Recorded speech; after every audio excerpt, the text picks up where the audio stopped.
The royal archives smell like old paper and controlled decay. Not unpleasant, exactly just the particular scent that accumulates when centuries of vellum and leather bindings are preserved at precisely 62 degrees Fahrenheit, at exactly 45% humidity, in rooms where sunlight never reaches. It's the smell of history being carefully prevented from becoming dust. The archivists who work there move through the narrow aisles between floor-to-ceiling shelves with the quiet reverence of people who understand they're custodians of something larger than themselves. Every coronation since William the Conqueror is documented here. Every ceremony recorded in meticulous detail: who attended, what was worn, which prayers were spoken, what objects were used. The continuity is remarkable, unbroken, or so everyone believed. In 1973, an archivist named Margaret Heston was creating a comprehensive index of coronation records when she noticed something odd. Between the restoration of Charles II in 1660 and his death in 1685, the documentation was unusually sparse. This wasn't immediately alarming. The Commonwealth period had disrupted many traditions, and record-keeping immediately after the monarchy's restoration was understandably chaotic. But Heston was thorough. She cross-referenced contemporary diaries, church records, diplomatic correspondence, and she found references to something that should exist in the archives but didn't. A ceremony, mentioned obliquely in 3 separate sources, never named directly, always referred to with careful circumlocution: the confirmation, the binding, the necessary thing. Each reference suggested this ceremony had taken place sometime in 1666, that it was of supreme importance, and that records of it should exist alongside the official coronation documents. But they didn't exist, or rather, they had existed and been removed. Heston found evidence of the removal itself: pages torn from bound volumes, leaving rough edges where parchment had been cut away. Sections of text crossed out so heavily that the ink had soaked through to the page behind. In one ledger, an entire week of entries had been carefully excised, the remaining pages sewn back together as if that week had never occurred. And in the margin of a contemporary diary held in a private collection, someone had written in different ink, years later, "Let none speak of this again, for the speaking itself invites what was banished." The systematic nature of it was what disturbed Heston most. This wasn't casual destruction or simple censorship. Someone had gone through multiple archives, royal, ecclesiastical, municipal, and removed every reference they could find to something that had happened. They'd done it carefully enough that casual researchers wouldn't notice, but they'd done it thoroughly enough that anyone looking closely would see the gaps, the scars where history had been deliberately cut away. When Heston published a preliminary paper on her findings, she received an unusual response. Archivists from France, Spain, and the Netherlands wrote to her privately. They'd found similar gaps in their own royal records, same period, same careful erasure, same occasional surviving fragments that referenced something important that was no longer permitted to be remembered. Whatever this ceremony was, it hadn't been an English peculiarity. It had been continental, something the major European monarchies had participated in together, or witnessed, or felt compelled to erase from their collective memory. Something dangerous enough that 6 decades after it occurred, people were still taking pains to ensure no trace remained. Every monarchy's archives contain the same surgical absence, the same deliberate forgetting, the same silence where an answer should be. What could be so dangerous about a royal ceremony that every record of it had to be destroyed? To understand that, we need to find what little evidence survived the purge, and the first piece came from an unexpected source. Thomas Wilcox died in his sleep on the morning of the 14th of January 1723, at the age of 83. He'd served as Bishop of Rochester for nearly 30 years, a respected if unremarkable career in the church. His nephew, Edward, was with him during his final days, and he recorded something that the family kept private for nearly 3 centuries. The confession wasn't discovered until 2003, when Wilcox's descendants sold their family estate, and a local historian purchased a box of old papers at the estate auction.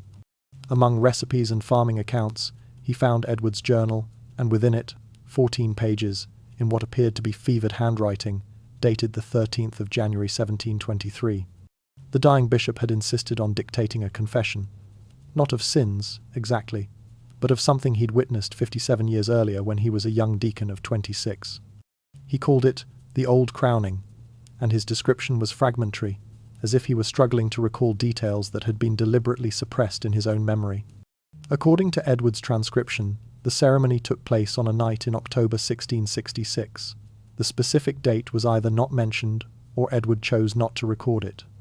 Wilcox described being summoned by his superior without explanation, told only that his discretion was unquestionable and his silence would be enforced. He was taken to a location he described as beneath the city, though whether he meant underground or merely in the lower quarters of London, the text doesn't clarify. What he saw there troubled him for the rest of his life. He described a ceremony that was neither fully of Christ nor fully of man, but of something older that should have remained buried. There were objects he couldn't properly name, things he called the implements of the first kings, which he said predated the crown jewels and looked nothing like them. He mentioned that the participant he carefully avoided, saying the king, or naming anyone, wore something that wasn't the crown of state, something that seemed to drink the light rather than reflect it. Most disturbing was what Wilcox said about the other witnesses. He named two bishops and a senior clerk, and stated that all three had been executed between 1667 and 1669, not publicly, not with trials that made the official records, but executed nonetheless, for what he termed speaking the unspeakable. He noted that he himself had remained silent, had never mentioned what he'd seen to anyone, had buried the memory as deeply as conscience would allow. And yet here he was, dying, finally breaking that silence because the binding no longer held, and it should be known that what was crowned that night walks still. Historians initially dismissed the confession. Religious men in their 80s, facing death, often experienced guilt and confusion. The ceremony Wilcox described sounded like fever dream or parable, except for one problem. The executions he mentioned were real. 3 men, Bishop John Greaves, Bishop Simon Parsons, and a senior church clerk named William Holt, were indeed put to death in 1667, 1668, and 1669 respectively. The official records listed their crimes as treasons against the crown and the divine order. No trials, no public proceedings, just swift, quiet deaths and immediate burial in unconsecrated ground. A dying man's confession should bring peace. Instead, Wilcox's words connected dots that had been deliberately separated. 3 witnesses dead, 1 silent for 57 years, and a ceremony so dangerous that even describing it decades later required courage. The bishop's confession raises more questions than answers. To understand what made this ceremony forbidden, we must understand what a normal coronation was supposed to look like, and what ancient traditions the Church had spent centuries trying to bury. History, as taught, is a cleaned version of itself. The rough edges smoothed, the uncomfortable truths filed away in footnotes that few people read. And nowhere is this more true than in the history of monarchy, which has always been as much theatre as governance, as much symbol as power.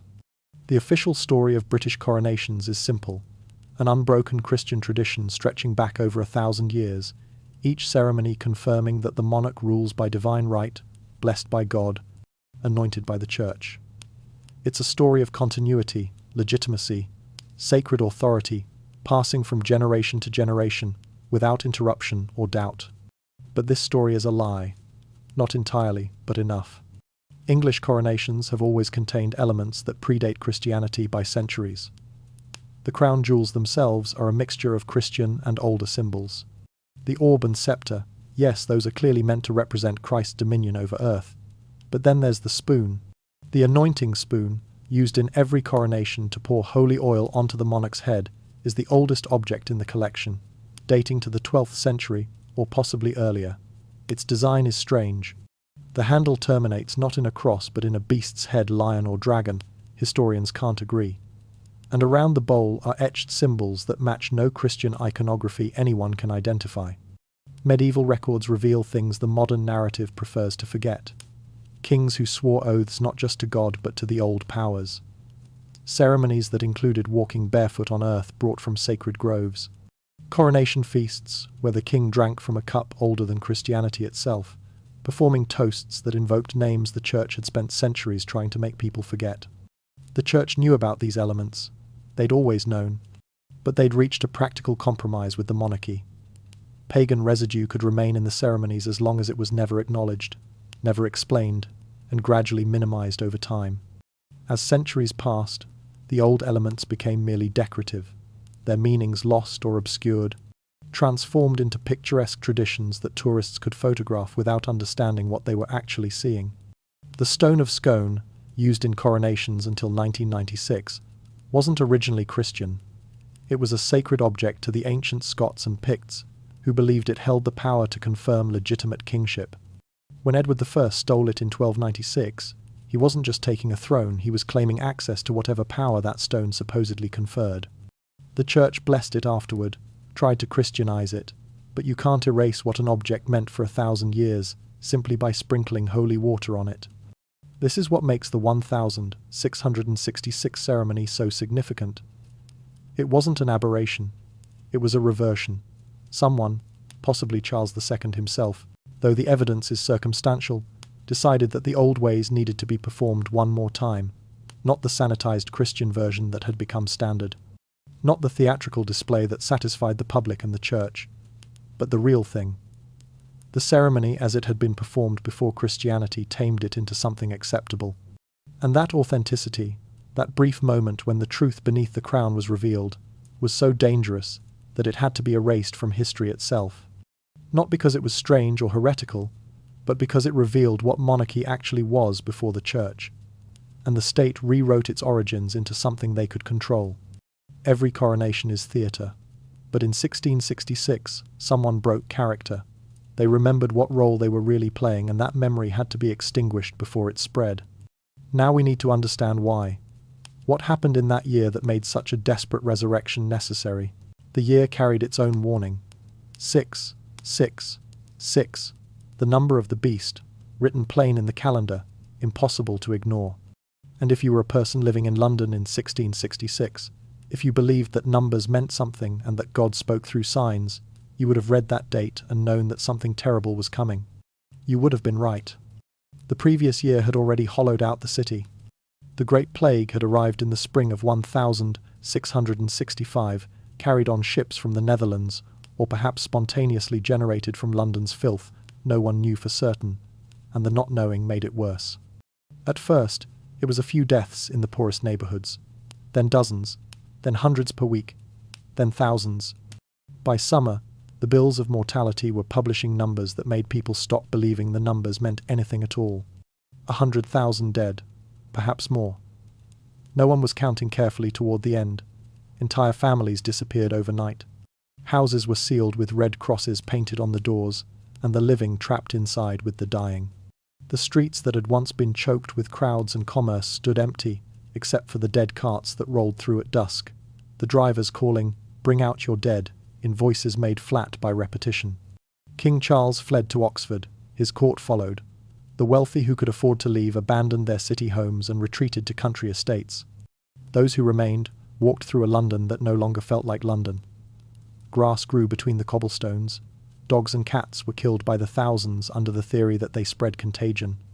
The only smells were vinegar and burning herbs, and the sweet, sick stench that hung over the plague pits where bodies were stacked in layers, covered with lime, buried in mass. Survivors moved through this necropolis with the understanding that their city had been judged and found wanting. When the plague finally burned itself out in early 1666, people emerged from their homes like refugees returning to ruins. They'd survived, but the city they'd survived in no longer existed. Not really. It was a ghost of itself, haunted by memory and emptied of life. And then September came. The Great Fire started in a bakery on Pudding Lane in the early morning hours of September 2nd. A small thing. An oven left burning, perhaps, or a spark catching in dry wood. It should have been contained. But London was built of timber and thatch, and it hadn't rained in months, and the summer heat had turned the entire city into kindling waiting for a match. The flames spread faster than anyone could run. They jumped from building to building, leaped across streets, climbed church spires, and consumed them like candles. The fire made its own weather winds that fed it, updrafts that carried burning debris miles ahead of the flames to start new fires before the old ones even arrived. People fled with whatever they could carry. The Thames filled with boats packed with refugees and their belongings, watching their city burn from the water because there was nowhere else to go. For 4 days, London was an inferno. The heat melted lead roofing and turned it into rivers. Church bells, cast from metal and hung for centuries, liquefied and poured from their towers. Stone buildings that had stood since medieval times simply exploded, their mortar turning to powder, their walls collapsing into rubble and ash. When the fire finally died, not because it was extinguished, but because it ran out of things to burn. 13,000 houses were gone, 87 parish churches. The medieval heart of the city, the ancient core that had existed since Roman times, was erased. Ash covered everything. The smell of burning hung in the air for weeks. In the ruins, people spoke openly about judgment, about England being punished, about the king's legitimacy being questioned by powers beyond Parliament, beyond the church, beyond anything human authority could address. They'd survived plague and fire in the year of the beast, and the survivors wanted answers that Christianity alone seemed unable to provide. It was into this apocalyptic silence, this moment when an entire city questioned whether God had abandoned them, that certain advisors began whispering to Charles. Perhaps, they suggested, the crown needed validation from older sources than the Christian God. Perhaps legitimacy required powers that predated the church, that connected a king not to heaven but to the land itself. When your world burns, you remember gods your ancestors tried to forget. Charles Stuart knew what it felt like to have a crown taken away, not in the abstract way that kings feared rebellion, but as lived memory, as trauma that shaped every decision he would ever make. He was 19 when they killed his father, not murdered in some dark alley or poisoned in secret, but executed publicly, legally, on a scaffold built specifically for that purpose. Charles I had been put on trial, convicted, and beheaded in front of a crowd on the 30th of January 1649. The authority of kingship, supposedly granted by God and therefore untouchable by human law, had been touched. It had been removed. His father's head had fallen into a basket, and with it fell any certainty Charles had about the permanence of monarchy.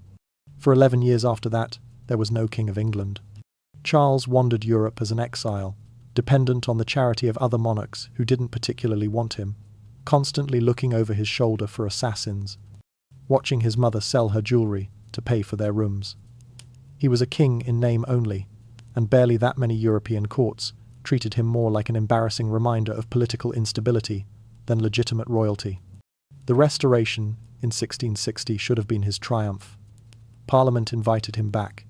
He was crowned. He was given his father's throne. But Charles understood something his supporters preferred not to acknowledge. What Parliament gave, Parliament could take away. His crown was conditional. His authority was granted, not inherent. He ruled because men had decided to let him rule, and those same men could just as easily decide otherwise. This knowledge shaped everything. He couldn't trust his legitimacy, because it rested on political consensus rather than divine absolutism, and that consensus was fragile. Republican sentiment hadn't died, it had merely been suppressed. People who'd supported Cromwell were still alive, still influential, still watching Charles with eyes that had seen one king executed, and wouldn't hesitate to see another fall if circumstances demanded it. Then there was the question of faith itself. Charles's mother was Catholic. His personal sympathies leaned Catholic, but he ruled a Protestant nation that feared Catholic influence more than almost anything. He attended Anglican services publicly, while harbouring private doubts about Anglican theology. He was caught between 3 churches, Catholic, Anglican, and the memory of Presbyterian rule under Cromwell, and fully trusted by none.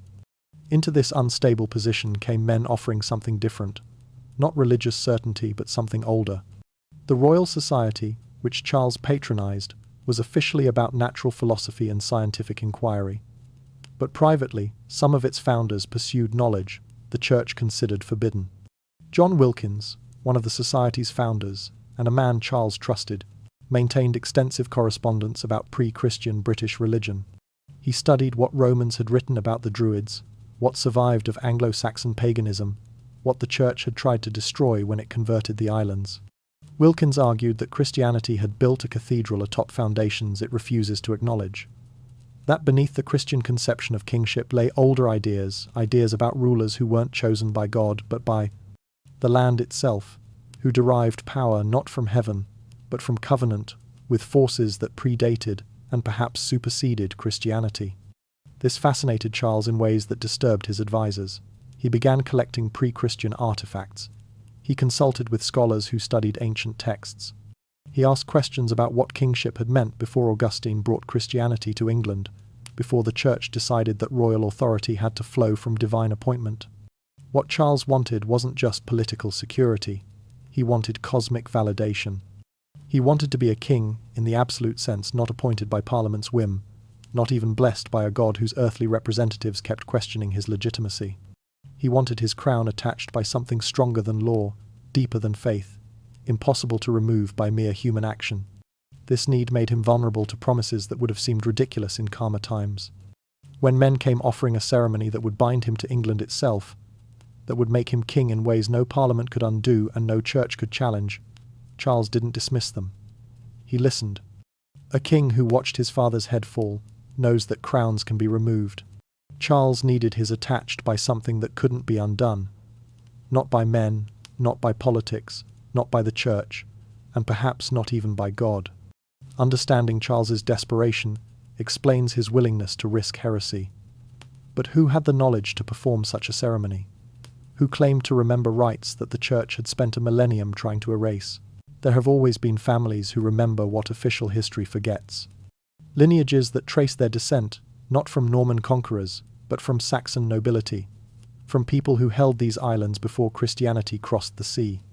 These families kept their knowledge quietly, passing it through generations in ways that left no written trace, performing private ceremonies that the church would have called heresy if it had known they were happening.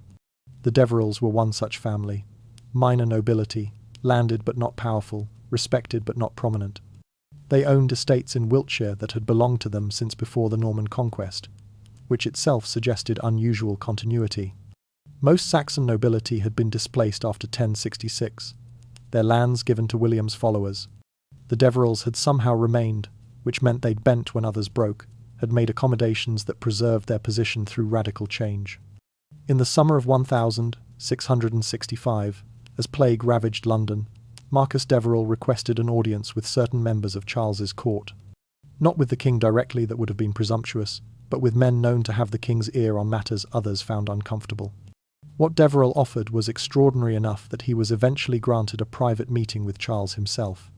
The Deverell family, Marcus claimed, had preserved the true coronation rite.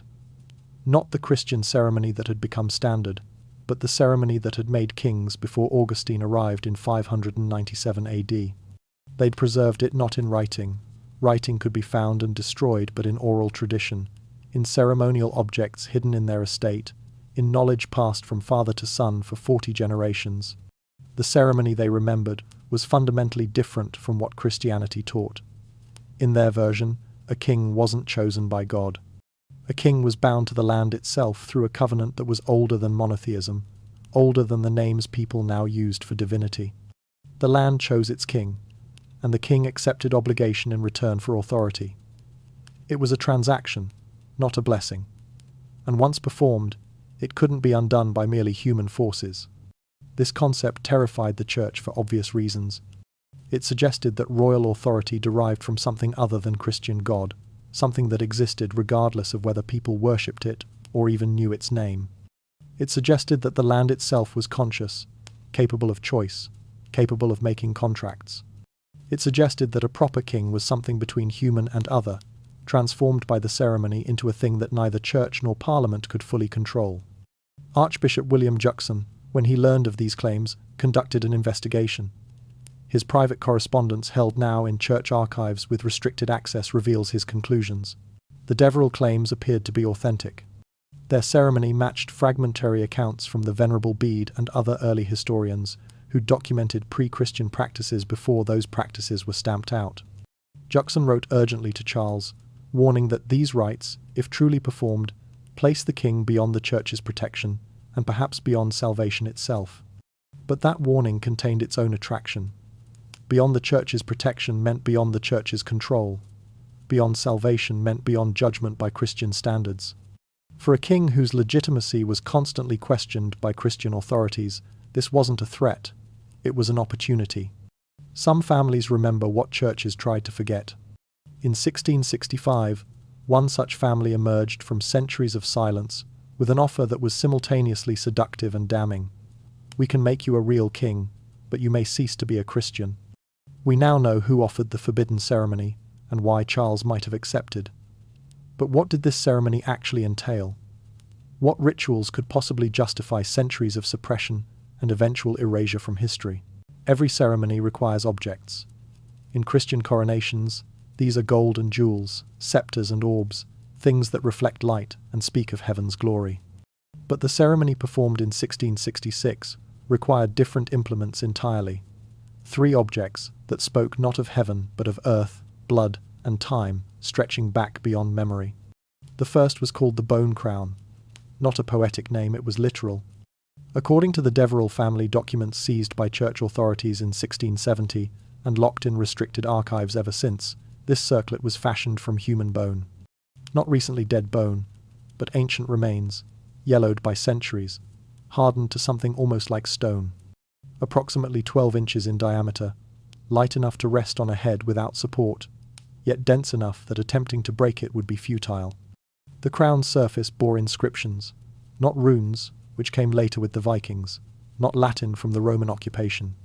Something older, still spirals and geometric patterns that linguistic experts who've been granted access to documentation describe as possibly pre-Celtic, belonging to whoever inhabited these islands before even the ancient Britons arrived. The symbols have never been satisfactorily translated. They might be language, they might be purely decorative, or they might be something else entirely, a form of writing that modern linguistics has no framework to interpret. The Deverell accounts claimed this was the true crown of England, used in actual coronations from the 5th to 8th centuries, before Christianity demanded its destruction.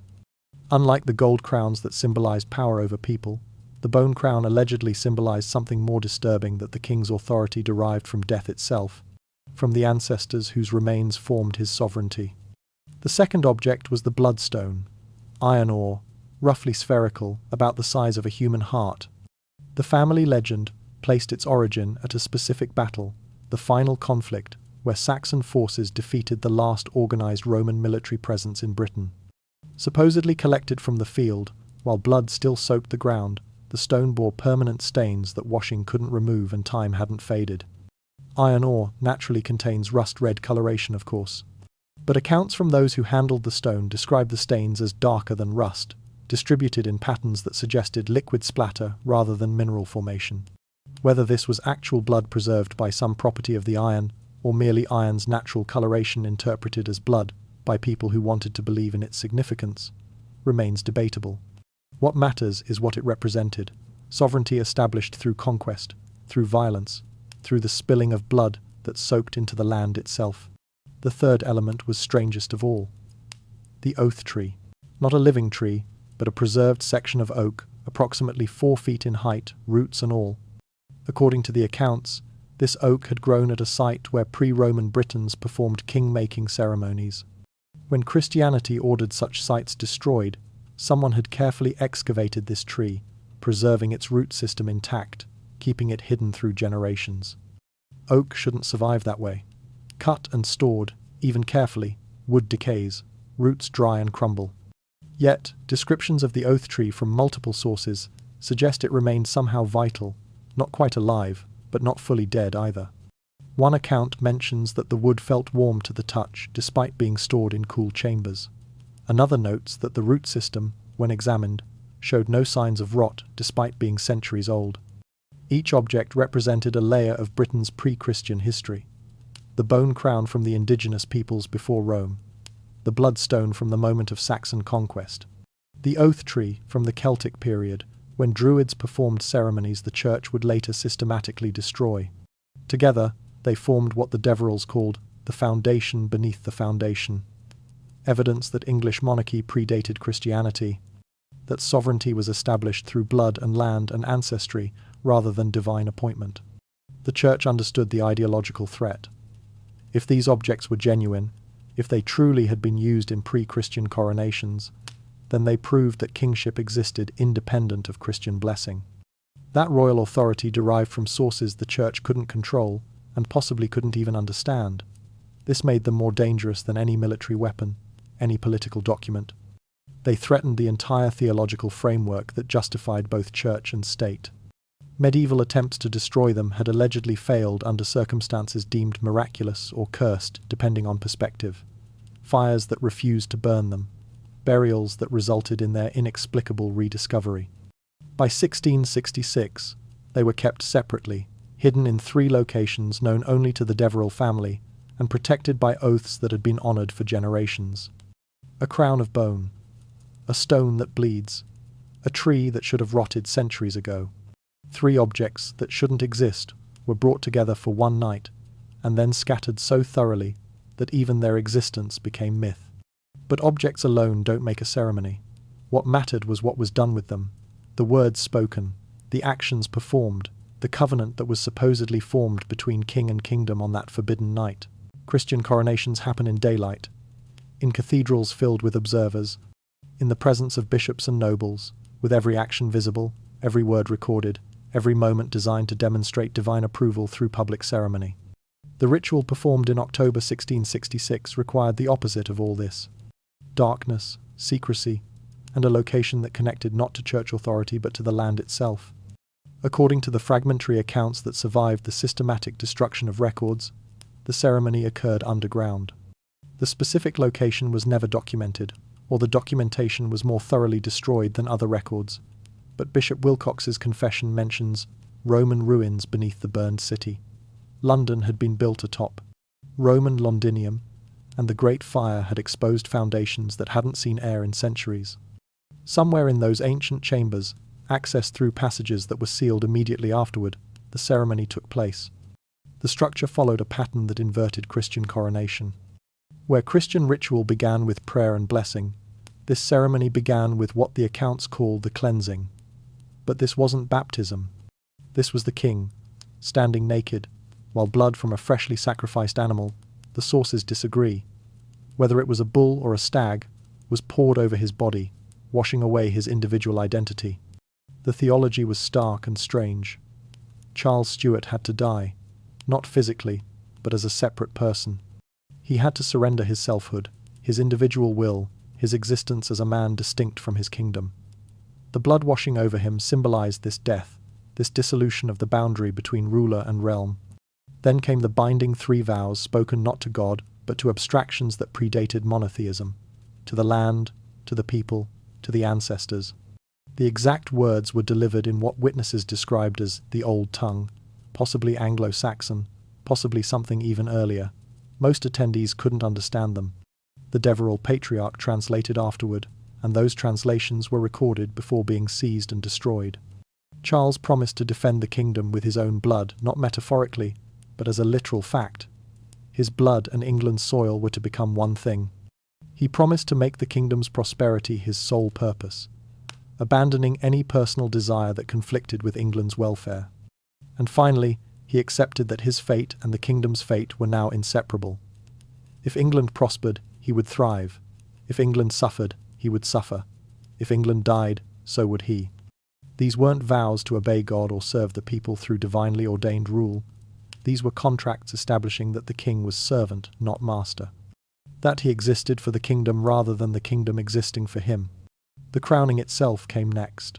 The bone crown was placed on Charles's head, not as decoration, not as symbol, but as a binding object that somehow sealed what the vows had spoken. Multiple accounts mention that once the crown touched his head, Charles gasped as if struck, that his body went rigid, that his eyes showed white for several seconds before he regained control. While wearing the crown, Charles was required to walk specific patterns while holding the bloodstone. The patterns weren't random, they traced shapes that corresponded to the geography of England itself, as if by walking these paths in this underground chamber, he was somehow walking the kingdom's borders, claiming it not through conquest but through covenant. Finally, the oath tree stood at the centre of the chamber. Charles was required to place both hands on its preserved wood, while the 3 vows were repeated a final time. Witnesses described the tree as feeling warm beneath his palms, though it had been stored in cool chambers. Some claimed they saw the roots twitch, though that might have been shadows cast by flickering torches. What made this ceremony utterly unacceptable wasn't just its pagan elements. It was the complete inversion of Christian monarchy's central claim. Christianity taught that kings ruled by divine right, placed above their subjects, accountable only to God. This ceremony made the king a servant bound to something larger than himself, the living embodiment of the kingdom rather than its divinely appointed master. The two worldviews couldn't coexist. One had to be true and the other false. And if this ceremony was genuine, if it truly bound Charles to England in the way it claimed, then Christian coronation was revealed as theatre, as beautiful pretense covering a truth the Church had spent centuries trying to bury. In Christian coronations, God makes the king. In this ceremony, the king was unmade as a man and remade as something else, something that couldn't be undone, even by the Church, even by death itself. The ceremony's completion should have been its ending, but instead it marked the beginning of something worse. What happened immediately afterward that convinced everyone present that they had made a terrible mistake? Father Edmund Sharp believed he could observe evil without being corrupted by it. He was a Jesuit, trained in theological disputation, skilled in identifying heresy. When he learned that Charles was considering a pre-Christian coronation, he positioned himself as an advisor who could document the heresy, while perhaps steering the king away from his worst impulses. Failing that, he would at least bear witness, providing the Church with detailed intelligence about what Protestantism and royal desperation had wrought. He attended the ceremony in October 1666. What he witnessed destroyed his certainty about what he could and couldn't understand. Sharp's journal, discovered in a French monastery in 1891, provides the most detailed surviving account of the immediate aftermath. The ceremony ended near dawn. Charles emerged from the underground chamber, changed in ways that Sharp struggled to articulate. His walk was different. Sharp described it as more deliberate, as if each step was considered, as if he felt the ground through his boots in ways he hadn't before. His voice had changed too. Not dramatically, not in pitch or tone, but in some quality Sharp couldn't define. When Charles spoke, Sharp wrote, it was as if England itself spoke through him, as if his words carried weight beyond their meaning. But these were subjective impressions, possibly influenced by Sharp's awareness of what he'd just witnessed. What disturbed him more were things that shouldn't have been possible. 3 days after the ceremony, Charles was examining maps in preparation for administrative decisions about rebuilding London. Sharp watched as the king's finger traced routes across England, pausing at certain locations. Charles began naming towns and villages where unrest was building, where food shortages were creating dangerous conditions, where local authorities were failing. This information hadn't been reported to court yet. Some of it wouldn't be confirmed until messengers arrived days later. Yet Charles knew. He touched the map and knew what was happening in those places, as if he could feel it through the parchment. Sharp recorded this incident with visible disturbance, writing, "The king no longer moves as a man separate from his realm, but as its embodiment, and I fear what that means for his soul. If he has become one with England, has Charles Stuart ceased to exist? What is crowned if the man has been dissolved into the kingdom itself?" As weeks passed, Sharp documented other incidents. Charles knowing when storms were brewing before any weather signs appeared. Charles waking from sleep at the exact moment a distant fire killed several families in Yorkshire. Charles experiencing physical pain when he learned of disasters befalling his subjects, as if their suffering was somehow transmitted to his own body. By November, Sharp had seen enough. He began making arrangements to leave England, convinced that the ceremony had worked exactly as promised, and that this was far worse than failure. He wrote an urgent letter to the Vatican, breaking his vow of secrecy, describing what he'd witnessed and begging for guidance on how to proceed. The Vatican's response arrived in late December. It was brief, unnervingly brief for an organization that typically provided lengthy theological guidance. The relevant portion, preserved in Vatican archives, reads, "What has been done cannot be undone. The Church has no authority over covenants made with powers that preceded it. Remove yourself from the situation. Speak of it to no one beyond this correspondence. Pray for the king's soul, but know that it may be beyond our reach." This response is crucial. The Catholic Church, which claimed universal spiritual authority, was acknowledging that something existed outside its jurisdiction. That pre-Christian powers could still forge covenants the Church couldn't break or even fully understand. That a king could be bound to something older than Christianity itself. Sharp fled to France in January 1667. He settled in a small monastery, spending his remaining years in prayer and study, never speaking publicly about what he'd witnessed. His journal entries became increasingly sparse, increasingly disturbed. His final entry, written weeks before his death in 1670, contains only 6 words: "He is the land now, God forgive us." If the ceremony succeeded, why was it erased? If Charles truly became bound to England in this mystical way, why did those who performed it spend the rest of their lives trying to undo what they'd done? The transformation happened slowly enough that most people didn't notice. Charles had always been eccentric, prone to sudden moods, interested in strange pursuits. His court learned to accommodate his peculiarities. But those who saw him daily, who kept careful records, who paid attention to patterns rather than individual incidents, they noticed something changing.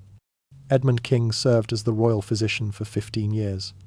His private journal, discovered among family papers in 1842, contains observations that his professional reputation would never have allowed him to publish.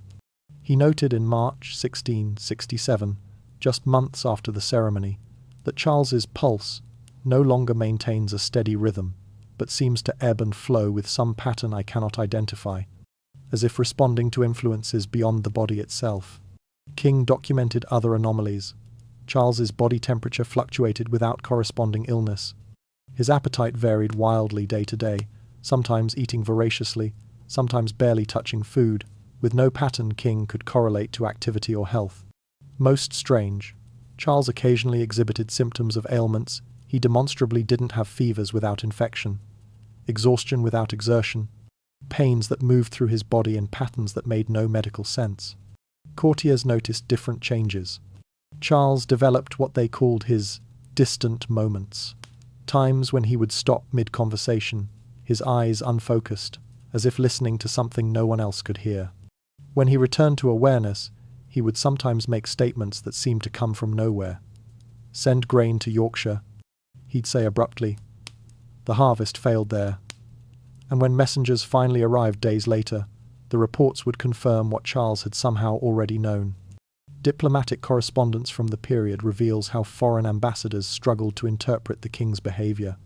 The French ambassador wrote in 1672 that Charles speaks of his kingdom not as a territory he rules but as a body he inhabits, describing regions as if they were his own limbs, their conditions as if they were sensations in his flesh. But the most disturbing observations came from those who knew about the ceremony and understood what they were seeing. James, Duke of York, and Charles's brother, kept coded journals that historians have only recently begun to decrypt. In an entry from 1674, James recorded a private conversation where Charles confided something that clearly terrified both of them. During a famine in northern England, Charles had begun losing weight despite eating normally. His skin took on a greyish tone. He complained of constant hunger that food didn't satisfy. The symptoms matched malnutrition precisely, yet he was consuming adequate meals. The suffering ended only when relief supplies reached the affected areas and the famine began to ease. Charles's body had somehow mirrored the starvation of his subjects hundreds of miles away. The same pattern repeated with plague outbreaks. When disease struck isolated villages, Charles would develop fevers that broke exactly when the outbreaks ended. When storms destroyed crops or flooded towns, Charles would wake with a sensation he described as drowning, gasping for air in his comfortable chambers, while somewhere in England, actual people drowned in actual floods. James recorded Charles telling him, "I cannot escape it. I feel stretched across the kingdom like skin over a drum, aware of every vibration, unable to retreat into myself. When England suffers, I suffer. When England bleeds, I feel the blood leaving my own veins." Most disturbing was how the binding affected Charles's decision-making. Political choices that might benefit him personally, but harm the kingdom, caused him physical distress. Raising taxes to fund his lifestyle triggered migraines that didn't subside until the taxes were reduced. Considering policies that would enrich the court at the expense of common people made him violently ill. Charles had wanted to be bound to England so thoroughly that no parliament could separate them. He'd succeeded.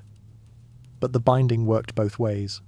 He couldn't pursue his own interests independent of the kingdom's welfare. He couldn't think of himself as separate from the land and people he ruled. He had literally stopped being entirely Charles Stuart and become partially England itself. The ceremony had promised to make him a real king. It had kept that promise. But no one who performed it had fully understood what being a real king, in the old sense, actually meant. They say a good king feels his people's pain. But what happens when that stops being poetry and becomes physiology, when the kingdom's suffering literally becomes the king's body? Charles's transformation proved that the ceremony worked, but it also demonstrated why such ceremonies had been banned. The question became, could it be undone, or was Charles doomed to remain half king, half land until his death? By 1670, those who knew about the ceremony understood they'd made a terrible mistake. Charles wasn't stabilizing. The binding was growing stronger, the symptoms more severe. He was being consumed by his kingdom in ways that suggested the process had no natural endpoint except his death. James, Duke of York, began secretly seeking help. First, he approached the Church of England, not publicly, that would have required explaining why help was needed. Instead, he contacted bishops known for discretion, men who understood that some matters couldn't be spoken of openly. He described his brother's condition in terms careful enough to avoid explicit admission of heresy, but clear enough that the bishops understood what had occurred. In June 1670, 3 Anglican clergy conducted what the official records blandly describe as extended prayers for the king's health at Windsor Castle. The sealed report, written by the presiding bishop and locked in church archives for 300 years, tells a different story. They performed exorcism rites over 3 days, using every formula the Anglican Church possessed for casting out spiritual influences. Charles endured the ritual with what the bishop described as admirable courage, though his suffering was evident and at times seemed unbearable. The ritual accomplished nothing. The bishop wrote, "We prayed in Christ's name to release him from whatever binds him. But the binding seemed unaffected by our prayers, as if what holds him answers to no Christian name, recognizes no authority we can invoke." James grew more desperate. In 1673, he secretly converted to Catholicism, a conversion that would later cost him his own crown, partly because the Catholic Church claimed deeper authority over spiritual matters. He contacted priests experienced in exorcism, brought relics from Rome, arranged a more elaborate ritual using formulas that predated the English Reformation. This second attempt went worse than the first.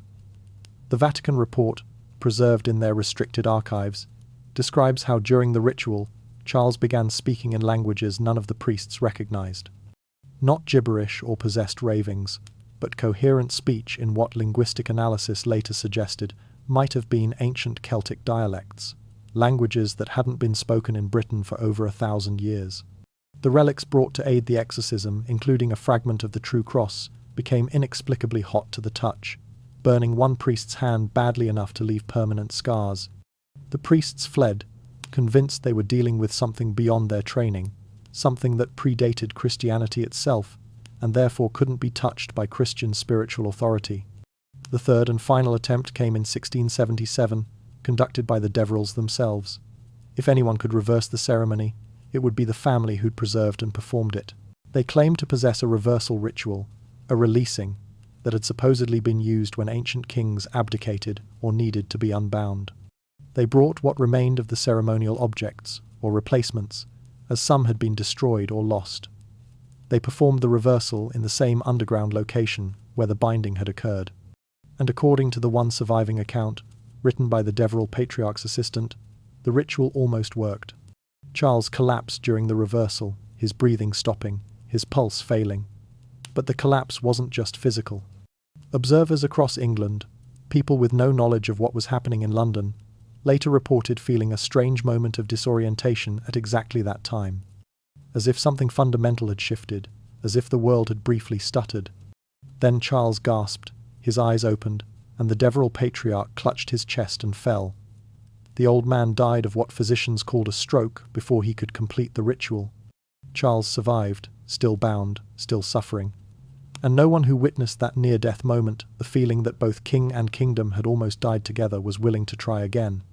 3 times they tried to unbind him. 3 times they failed. The most disturbing failure was the third, when they almost succeeded, and for one terrible moment, both king and kingdom nearly died together. The failed attempts to reverse the ceremony meant that attention shifted from cure to containment. If Charles couldn't be unbound, then at minimum, the knowledge of how to perform such binding had to be destroyed forever. The decision was made sometime in late 1678, though no written order exists. What does exist are the results.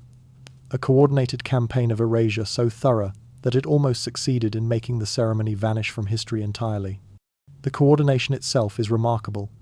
The Crown, the Church of England, the Vatican, and elements of the Royal Society institutions that normally competed or conflicted all worked together toward a single goal, ensuring that no one could ever perform such a ceremony again. And the only way to guarantee that was to eliminate all knowledge that the ceremony had ever existed. Physical evidence came first. Every object connected to the ceremony had to be destroyed or hidden beyond recovery. Letters exchanged between various officials, pieced together from multiple archives, reveal the process. The bone crown was reportedly shattered, its pieces scattered to different locations that were recorded in documents subsequently burned. The bloodstone was allegedly weighted and dropped into the deepest part of the Thames during a moonless night. The oath tree section was burned, though some accounts suggest even fire had difficulty consuming it, and that it required multiple attempts. Documentary evidence received equally ruthless treatment. Crown agents, working with both Anglican bishops and Catholic priests, systematically searched for any written account of the ceremony. Private libraries were examined, diaries were confiscated, monasteries were entered, sometimes forcibly, to seize documents that might contain references. The Deverell family's entire archive, centuries of preserved records, was seized and burned in a single day, with family members forced to watch. The treatment of witnesses was more complicated. Outright murder would draw attention. Instead, a careful system of control developed. Those who'd attended the ceremony were offered generous pensions in exchange for signed vows of silence. They were encouraged to accept positions in remote locations, colonial governorships, rural bishoprics, diplomatic posts in distant countries. Anywhere they could be isolated, monitored, prevented from speaking to anyone who might understand the significance of what they'd witnessed. At least 3 witnesses refused these arrangements. Their deaths were recorded as unrelated accidents or crimes: a robbery gone wrong, a fall from a horse, a sudden illness that physicians couldn't diagnose. The pattern is only visible in retrospect, and even now, definitive proof remains elusive. Perhaps most effective was the control of historical narrative itself. Official histories of Charles II's reign, commissioned and carefully supervised, mentioned nothing unusual. His coronation was described as entirely standard. His occasionally strange behavior was attributed to his well-documented love of pleasure, his tendency toward melancholy, his exotic scientific interests, personality quirks that fit the libertine image Charles publicly cultivated. The Vatican cooperated despite having no love for Protestant England. They issued secret instructions discovered only when Vatican archives were partially opened in the late 20th century, directing Catholic historians to avoid investigating Charles's reign in detail, and to dismiss any rumours about unusual ceremonies as Protestant hysteria or anti-Catholic propaganda. The Royal Society played a crucial role in the suppression. As the era's leading scientific authority, their declaration that accounts of the ceremony were superstitious nonsense carried enormous weight. They used their prestige to discredit witnesses, to explain away strange events with natural philosophy, to establish a framework where believing such stories marked you as credulous and backward. This wasn't simple cover-up. This was something more ambitious, the attempted killing of knowledge itself. The erasure of an event from collective memory through the systematic elimination of every path by which information about it could survive. And it almost worked. Within 2 generations, the ceremony had faded from verified history to rumour. Within 4, it had become the stuff of occult speculation, grouped with alchemy and astrology as pre-Enlightenment superstition. By the 19th century, most scholars who encountered fragmentary references dismissed them as confused accounts of Charles's regular coronation, embellished by anti-monarchist propaganda. They say you can't unwrite history. But if you burn every book, silence every witness, and declare that those who remember are insane eventually, history becomes myth, and myth becomes nothing at all. The suppression succeeded almost completely, transforming a historical event into legend and eventually into forgotten rumor. But deliberate forgetting is never complete. Fragments survive, witnesses leave traces, and centuries later, researchers begin to piece together what was hidden. The Romans had a word for it: damnatio memoriae, the damnation of memory. When an emperor displeased the Senate, They would erase him from history, chiseling his name from monuments, melting his coins, forbidding anyone to speak of him. Over time, the emperor would cease to exist in the record, remembered only through his absence, through the gaps where his name should have been. The erasure of the 1666 ceremony followed similar logic, but operated with far greater sophistication. This wasn't ancient Rome with limited communication and centralized power. This was early modern Europe with printing presses, international correspondence, multiple competing power centers. Erasing an event from such a distributed information landscape required coordination across institutions that normally competed. It required understanding not just how to destroy records, but how to shape the very framework through which people understood their past. The first technique was the most subtle: control of language. Anyone attempting to write or speak about the ceremony faced an impossible problem. There were no acceptable words to describe what had occurred. Christian terminology didn't fit because the ceremony wasn't Christian. Using it would create immediate confusion, making accounts sound incoherent. Pagan terminology would instantly identify the speaker as heretical, subjecting them to prosecution, or worse. Political language couldn't capture the mystical dimensions of binding a king to land through pre-Christian covenant. The authorities had effectively created a linguistic trap. You couldn't describe the ceremony without either lying about its nature or identifying yourself as someone who knew forbidden things. Most people, faced with this trap, chose silence over attempting descriptions that would sound insane or heretical regardless of how accurate they were. The second technique weaponized the emerging scientific worldview. As the Royal Society gained prestige and the scientific revolution progressed, eyewitness accounts of the ceremony were increasingly dismissed, using the same skepticism applied to claims of witchcraft or miracles. The more accurate the descriptions, kings bound to land through mystical covenant, physical changes reflecting the kingdom's condition, the less believable they became to rational minds. This created a perverse situation where truth's very strangeness made it unbelievable. The ceremony sounded like superstitious fantasy, precisely because it involved things that rational philosophy insisted couldn't happen. By positioning themselves as defenders of reason against credulity, scientific authorities could dismiss genuine accounts as evidence of ignorance rather than experience. The more outlandish the truth sounded, the more easily it could be categorized as delusion. The third technique involved corrupting context. Official histories of Charles II's reign emphasized his traditional coronation in 1661 with such exhaustive detail that any mention of another ceremony seemed redundant or confused. Every aspect of the 1661 coronation was documented: who attended, what was worn, which prayers were spoken, what music was played. The comprehensiveness created an implicit argument. If this much detail exists about the official coronation, surely any other ceremony would be equally well documented. Since no such documentation existed for a second ceremony, it must not have occurred. This approach transformed absence of evidence into evidence of absence, using thoroughness about one event to obscure the existence of another. The fourth technique manipulated the broader timeline. Careful examination of records from 1666 to 1667 reveals that these years are poorly documented in general, not just regarding the ceremony.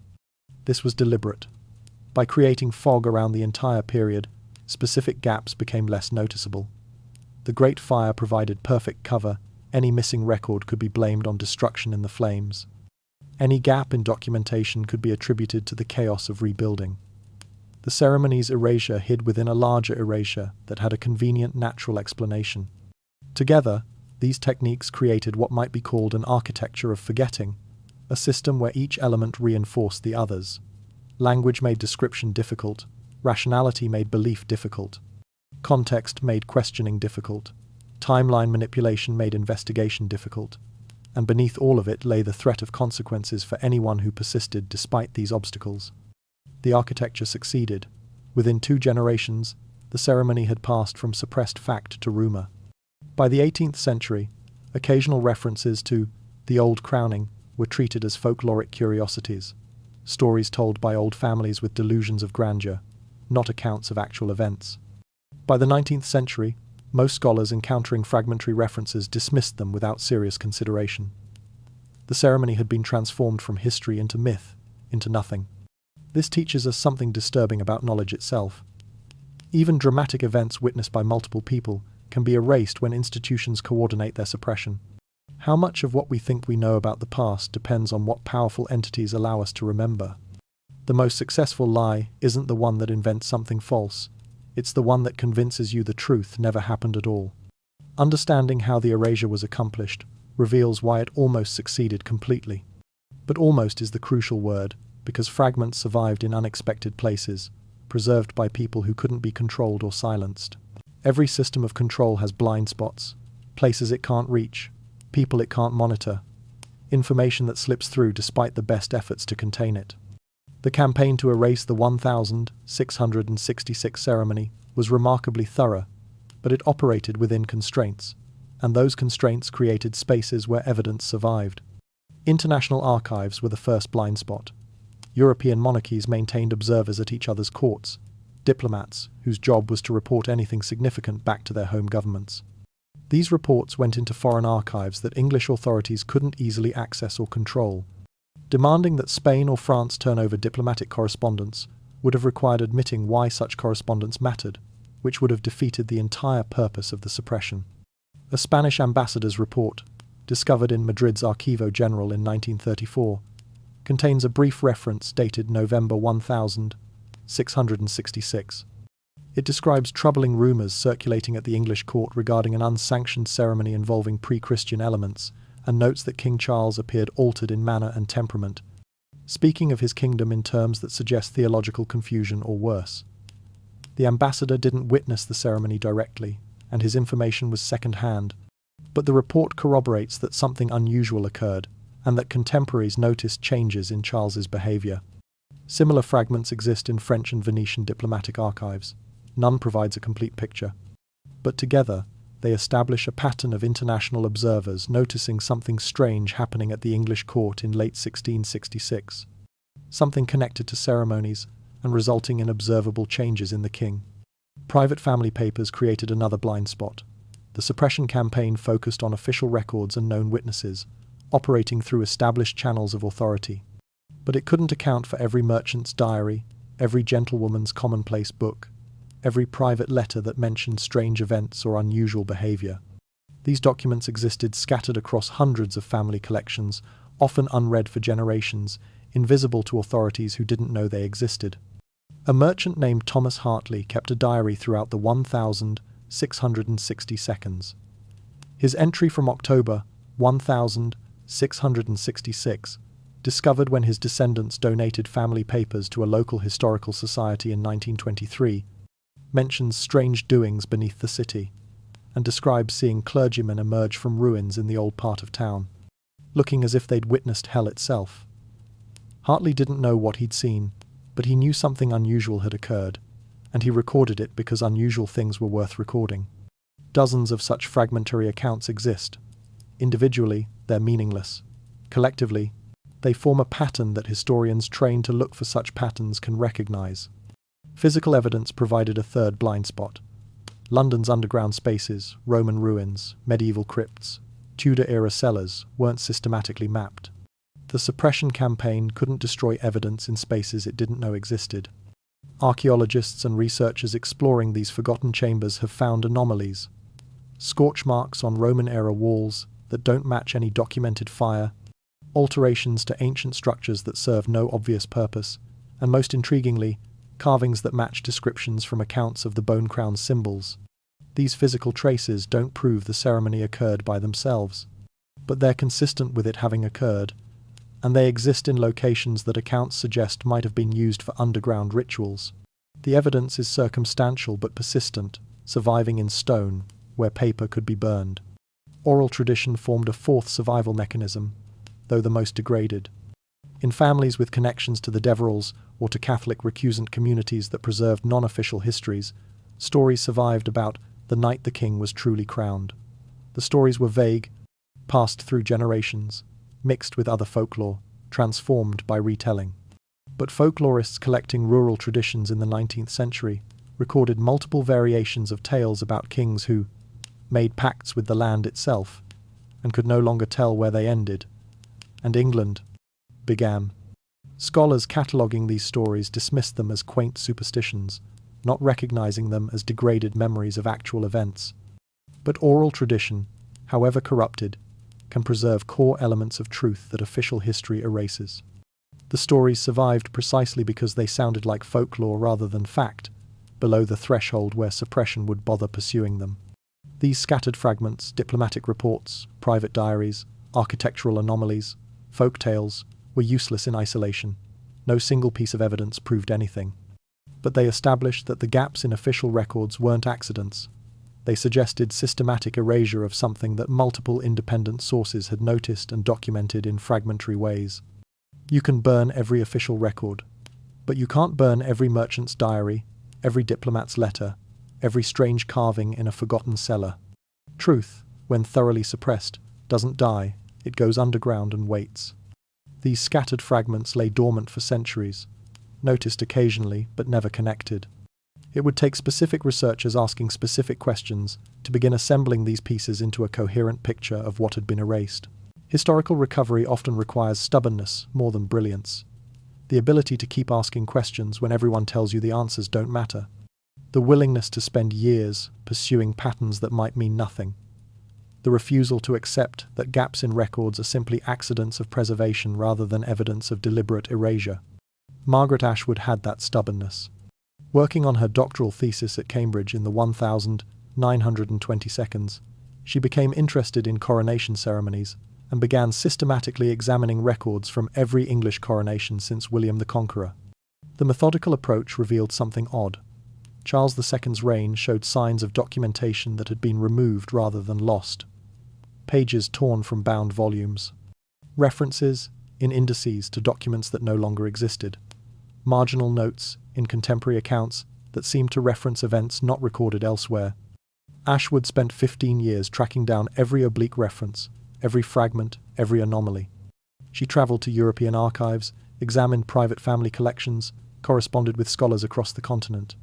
Her work was largely ignored during her lifetime. Colleagues dismissed her as obsessed with trivial gaps, seeing patterns where only chance existed. Academic journals rejected her papers as speculative. She died in 1947, having published only 2 minor articles on her research. But she left something invaluable, a meticulously compiled index deposited in Cambridge University's library. Every reference she'd found, every document examined, every lead pursued. It sat largely unused for decades, a testament to work that seemed pointless to everyone except the woman who'd done it. Father Antonio Valenti encountered Ashwood's work indirectly. As a Vatican archivist in the 1960 seconds, he was cataloguing previously sealed documents when he discovered correspondence related to Father Edmund Sharp's confession and the Vatican's response. The documents disturbed him, not their content specifically, but the fact that they'd been sealed for 3 centuries with instructions that they remain restricted indefinitely. Valenti was both a priest and a historian. The priest in him understood institutional authority and the importance of obedience. The historian in him believed that truth mattered more than comfort. He made copies of the documents and quietly shared them with trusted colleagues in historical research. This violated his obligations to the Vatican, and he knew it. But he also knew that if these documents remained hidden, an important piece of truth would remain buried. The third researcher approached from an entirely different angle. Dr. James Chen Miller, a British-Chinese scholar specializing in comparative ritual studies, encountered fragmentary accounts of the ceremony in the 1990 seconds while researching pre-Christian British coronation practices. Instead of asking whether the ceremony occurred, Chen Miller analysed the descriptions as if they were reliable accounts and traced their components to historical precedents. His work demonstrated that every element described the bone crown, the blood ritual, the binding to land, had precedents in Anglo-Saxon and earlier British practices. The ceremony wasn't fantastic or impossible. It was consistent with pre-Christian traditions that had been systematically suppressed, but never entirely forgotten.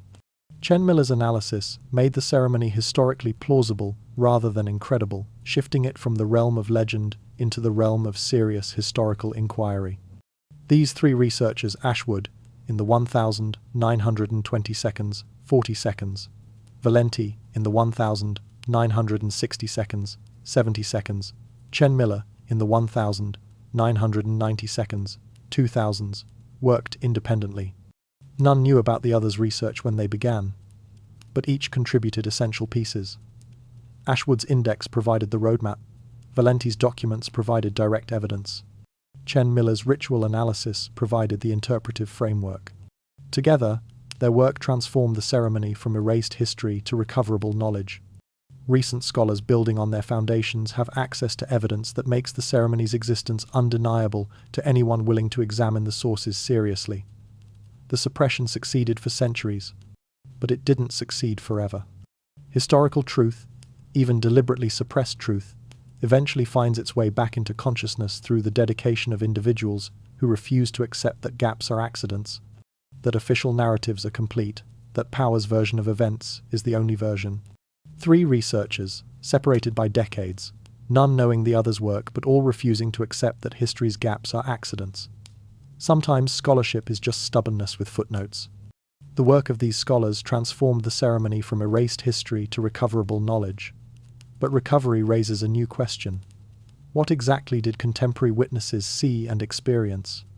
To answer that, we must examine the accounts of those who were there. London is a city built on top of itself. Bronze Age settlements buried beneath Roman Londinium. Saxon Lundenwic covering the Roman ruins. Norman London rising from Saxon ashes. Medieval streets paved over with Tudor cobblestones, then Georgian flagstones, then Victorian brick, then modern tarmac. Each layer compresses the one beneath it, creating a vertical history that most people walking the streets above never think about. Beneath it all lie chambers, passages, spaces that date from times when London wasn't London yet, when the settlement on the Thames was smaller and stranger and served purposes the modern mind has difficulty comprehending. Roman temple complexes honeycombing the ground, Celtic sacred sites that Romans built over but never quite destroyed, medieval crypts that connect to older passages their builders didn't create but found and used. Most Londoners don't know these spaces exist. But certain families like the Deverills, whose ancestors had held land before the Normans arrived, preserved knowledge of how to access them. Which cellar connects to which tunnel? Which church crypt has a sealed door that opens if you know where to push? Which ruins from the Great Fire exposed passages that had been hidden for centuries? The ceremony couldn't have occurred in Westminster Abbey, too public, too thoroughly Christian, too closely watched by Parliament's men, who would have noticed preparations for any unusual ritual. It needed privacy. It needed symbolic weight. And it needed to occur in a space that predated Christianity itself, where the Christian God's authority didn't reach because that authority had never been established there. Archaeological evidence and fragmentary accounts point to a specific location, beneath what is now the area near the monument to the Great Fire, in chambers that were once part of a Roman temple complex dedicated to Mithras. Before the Romans, Celtic peoples had used the same site for purposes Roman records obliquely reference but don't explain. The space held centuries of ritual significance, layers of sacred use that made it simultaneously nowhere and everywhere in England's religious history. The chamber itself would have required a descent. Not a simple stairway but a journey through passages that twisted and turned, that required ducking beneath low ceilings, that made visitors acutely aware they were leaving the surface world behind. Torches would have provided the only light, casting shadows that danced across walls of Roman brick, interspersed with older stonework that predated the legions. The main chamber, approximately 30 feet underground based on modern survey data, was irregular. Not the neat rectangular space of planned architecture, but something shaped by geology and incremental human modification. Roman frescoes might have still been visible on some walls, faded to near invisibility but present. The floor would have been packed earth and broken tile, the ceiling low enough that tall men would have felt its weight pressing down. Modern archaeological surveys have identified an anomalous space in this area, a chamber that shows evidence of use during the 17th century, despite being officially sealed for centuries. Scorch marks on the walls from multiple torches, worn patterns in the floor consistent with repeated foot traffic in specific configurations. Chemical analysis of residue found in crevices reveals traces that shouldn't be there. Animal blood, organic materials consistent with ritual offerings, and compounds that suggest the burning of specific herbs and incense. The psychological impact of such a location would have been profound. Every step deeper into the earth was a step away from the Christian city above, away from Parliament and Church and the structures of ordinary power. By the time participants reached the chamber, they would have been acutely aware of transgression, of entering a space where normal rules didn't apply because normal authority couldn't reach. The smell would have been earth and damp stone, mineral and organic, the particular scent of places where air doesn't circulate freely. The temperature would have been constant, regardless of season, neither warm nor cold, but coolly neutral, as if the space existed outside normal climate. Sound would have behaved strangely, echoing unpredictably off irregular walls, making voices seem sometimes closer and sometimes more distant than their sources. This wasn't arbitrary. The ceremony's power derived partly from being performed in a space that had held centuries of ritual significance, where pre-Christian peoples had made offerings and performed rites to gods whose names were forgotten even in Charles's time, where Romans had conducted mysteries that Christianity later declared demonic, where the boundary between past and present, between Christian order and older chaos, became permeable. The location itself was part of the ritual. Descending into that chamber meant descending through layers of history, through the Christian veneer that covered England's surface, down into foundations that predated the faith that claimed the land belonged to its God alone. They descended beneath the city, beneath the churches and the Christian order, into chambers where older gods had been worshipped and older kings had been made. Down there, England's official history stopped mattering. The location provided the stage, but the drama itself required participants, not just Charles but the others who attended, witnessed, and were forever changed by what they saw in that underground chamber. Public coronations require hundreds of witnesses. The more people who see the crown placed, the more legitimate the kingship becomes. But this ceremony required the opposite absolute secrecy, limiting attendance to those essential for its performance, or too powerful to exclude safely. 13 people entered that chamber. The number itself carried significance in traditions both pagan and Christian, a coven, a betrayal, a completion. Whether the number was chosen deliberately or simply emerged from practical necessity, it added resonance to everything that followed. Charles Stuart was the centre, the subject, the reason everyone else was there. His presence was obvious. Less obvious was why his brother James attended.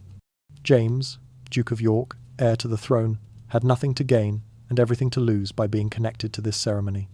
Yet he was there, standing witness to something that would haunt him for the rest of his life. His later conversion to Catholicism and his desperate attempts as King James II to strengthen Christian monarchy against parliamentary power suggest a man trying to undo or compensate for what he'd witnessed in that underground chamber. Edward Deverell directed the ceremony. He was perhaps 70 years old in 1666, the keeper of knowledge his family had preserved for generations. He alone knew the proper sequence of actions, the correct words in the old tongue, the significance of each component. Without him, the ceremony would have been impossible. With him, it was inevitable. 4 priests attended. Not because the ceremony was Christian, but precisely because it wasn't. 1 Anglican, 1 Catholic, 1 Presbyterian. Even, according to one fragmentary account, 1 Orthodox. Their presence served a specific purpose. The ceremony needed to explicitly reject Christian authority, and such rejection required Christian witnesses. You cannot negate something that isn't present. The priests were there to represent what was being superseded, to bear witness to their own God's exclusion from this older covenant. Sir Robert Moray was there for different reasons. A founding member of the Royal Society, Moray had spent decades studying ancient rituals, collecting forbidden texts, pursuing knowledge that the Church declared heretical. For him, this was perhaps the culmination of a lifetime's research, the chance to witness practices he'd only read about in fragmentary sources. He was scientist and occultist both, categories that wouldn't be fully separated for another century. 2 physicians attended, Edmund King and Walter Needham. Their role was purely practical: monitor Charles's physical condition, intervene if the ceremony threatened his health. They were there because no one knew what binding a human consciousness to a kingdom's collective existence would do to a body. The fact that physicians were considered necessary suggests that even those organizing the ceremony understood they were attempting something potentially lethal. Anthony Ashley Cooper attended, though his presence seems almost accidental, wrong place, wrong time, too politically powerful to exclude once he'd learned something was happening. Years later, as the Earl of Shaftesbury, he would become Charles's bitter enemy. championing parliamentary power against royal mysticism. His presence at the ceremony and his later political positions suggest a man desperately trying to ensure that no monarch ever claimed such absolute binding to the kingdom again. One witness is described only as the keeper of the old songs, an unnamed woman whose role remains mysterious. Possibly she was a representative of oral traditions that preserved pre-Christian knowledge in forms that written suppression couldn't touch. Possibly she sang or chanted during the ceremony, providing the auditory component that written accounts can't properly capture.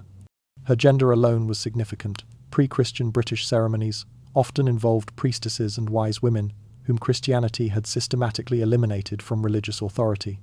Thomas Wilcox completed the 13. Just a young deacon then, 26 years old, probably included because his superior couldn't attend and someone needed to represent that particular clerical position. He would live another 57 years with the memory of what he'd witnessed, staying silent until the final week of his life, when age and approaching death loosened the bonds of his vow. These 13 weren't fringe cultists or desperate fanatics. They were scientists who believed in reason, priests who believed in God, nobles who believed in power, scholars who believed in knowledge. They were the establishment of Restoration England, educated, rational, positioned at the centres of religious, political, and intellectual authority. They entered that chamber as representatives of the modern world, of Christian order and scientific inquiry and political power. They emerged, changed, carrying knowledge they couldn't articulate and couldn't forget, having witnessed something that violated every framework they used to understand reality. Most of them, in the years that followed, tried to deny or rationalize what they'd experienced. Some succeeded in convincing themselves it had been theatre, elaborate staging, mass delusion brought on by exhaustion and expectation. Others couldn't maintain that rationalization and were broken by the contradiction between what they'd witnessed and what their worldviews could accommodate. 13 witnesses entered that chamber. Scientists who believed in reason, priests who believed in God, nobles who believed in power. They emerged believing in something they couldn't name and couldn't forget. The stage was set. The witnesses assembled. Now we must confront what actually occurred in that chamber, the words, actions, and moments that transformed a desperate king into something that terrified even those who had orchestrated the transformation. The ceremony had been proceeding for hours. Ritual purification, symbolic death and rebirth, vows spoken in languages most present couldn't understand. All of it building toward a single moment that multiple witnesses would later struggle to describe because language proved inadequate to what they'd experienced. Charles stood at the chamber's centre, the bloodstone beneath his bare feet, cold against his skin, the oath tree before him, his hands pressed against wood that shouldn't have felt warm but did, and the bone crown being lowered onto his head by Deverell's hands, completing the connection between all three objects through Charles's body. Bishop Wilcox's confession describes what happened next, with a precision that suggests he'd replayed the moment in memory thousands of times. The very air grew thick, as if the chamber itself held its breath. The candles flickered, though no wind moved, and I felt a presence vast, ancient, and utterly alien to Christian understanding turn its attention toward us. Other accounts corroborate elements of this: temperature drop, candles behaving strangely, an overwhelming sense that something else had entered the chamber or perhaps had been there all along and was only now becoming noticeable. But the most significant change was in Charles himself. His eyes rolled back, showing white. His body went rigid, every muscle taut as if resisting or channeling something immense. And when he began to speak, his voice sounded wrong. Not dramatically different, not deeper or louder, but layered somehow, as if multiple voices occupied the same space, speaking in near unison but not quite synchronized. The language was nothing anyone present recognized. Wilcox writes that it sounded ancient, guttural in ways that English is not, with patterns that suggested structure and meaning, though we could comprehend none of it. Later scholars examining phonetic descriptions have suggested it might have been Brythonic, the Celtic language spoken in Britain before the Saxons arrived, before English existed.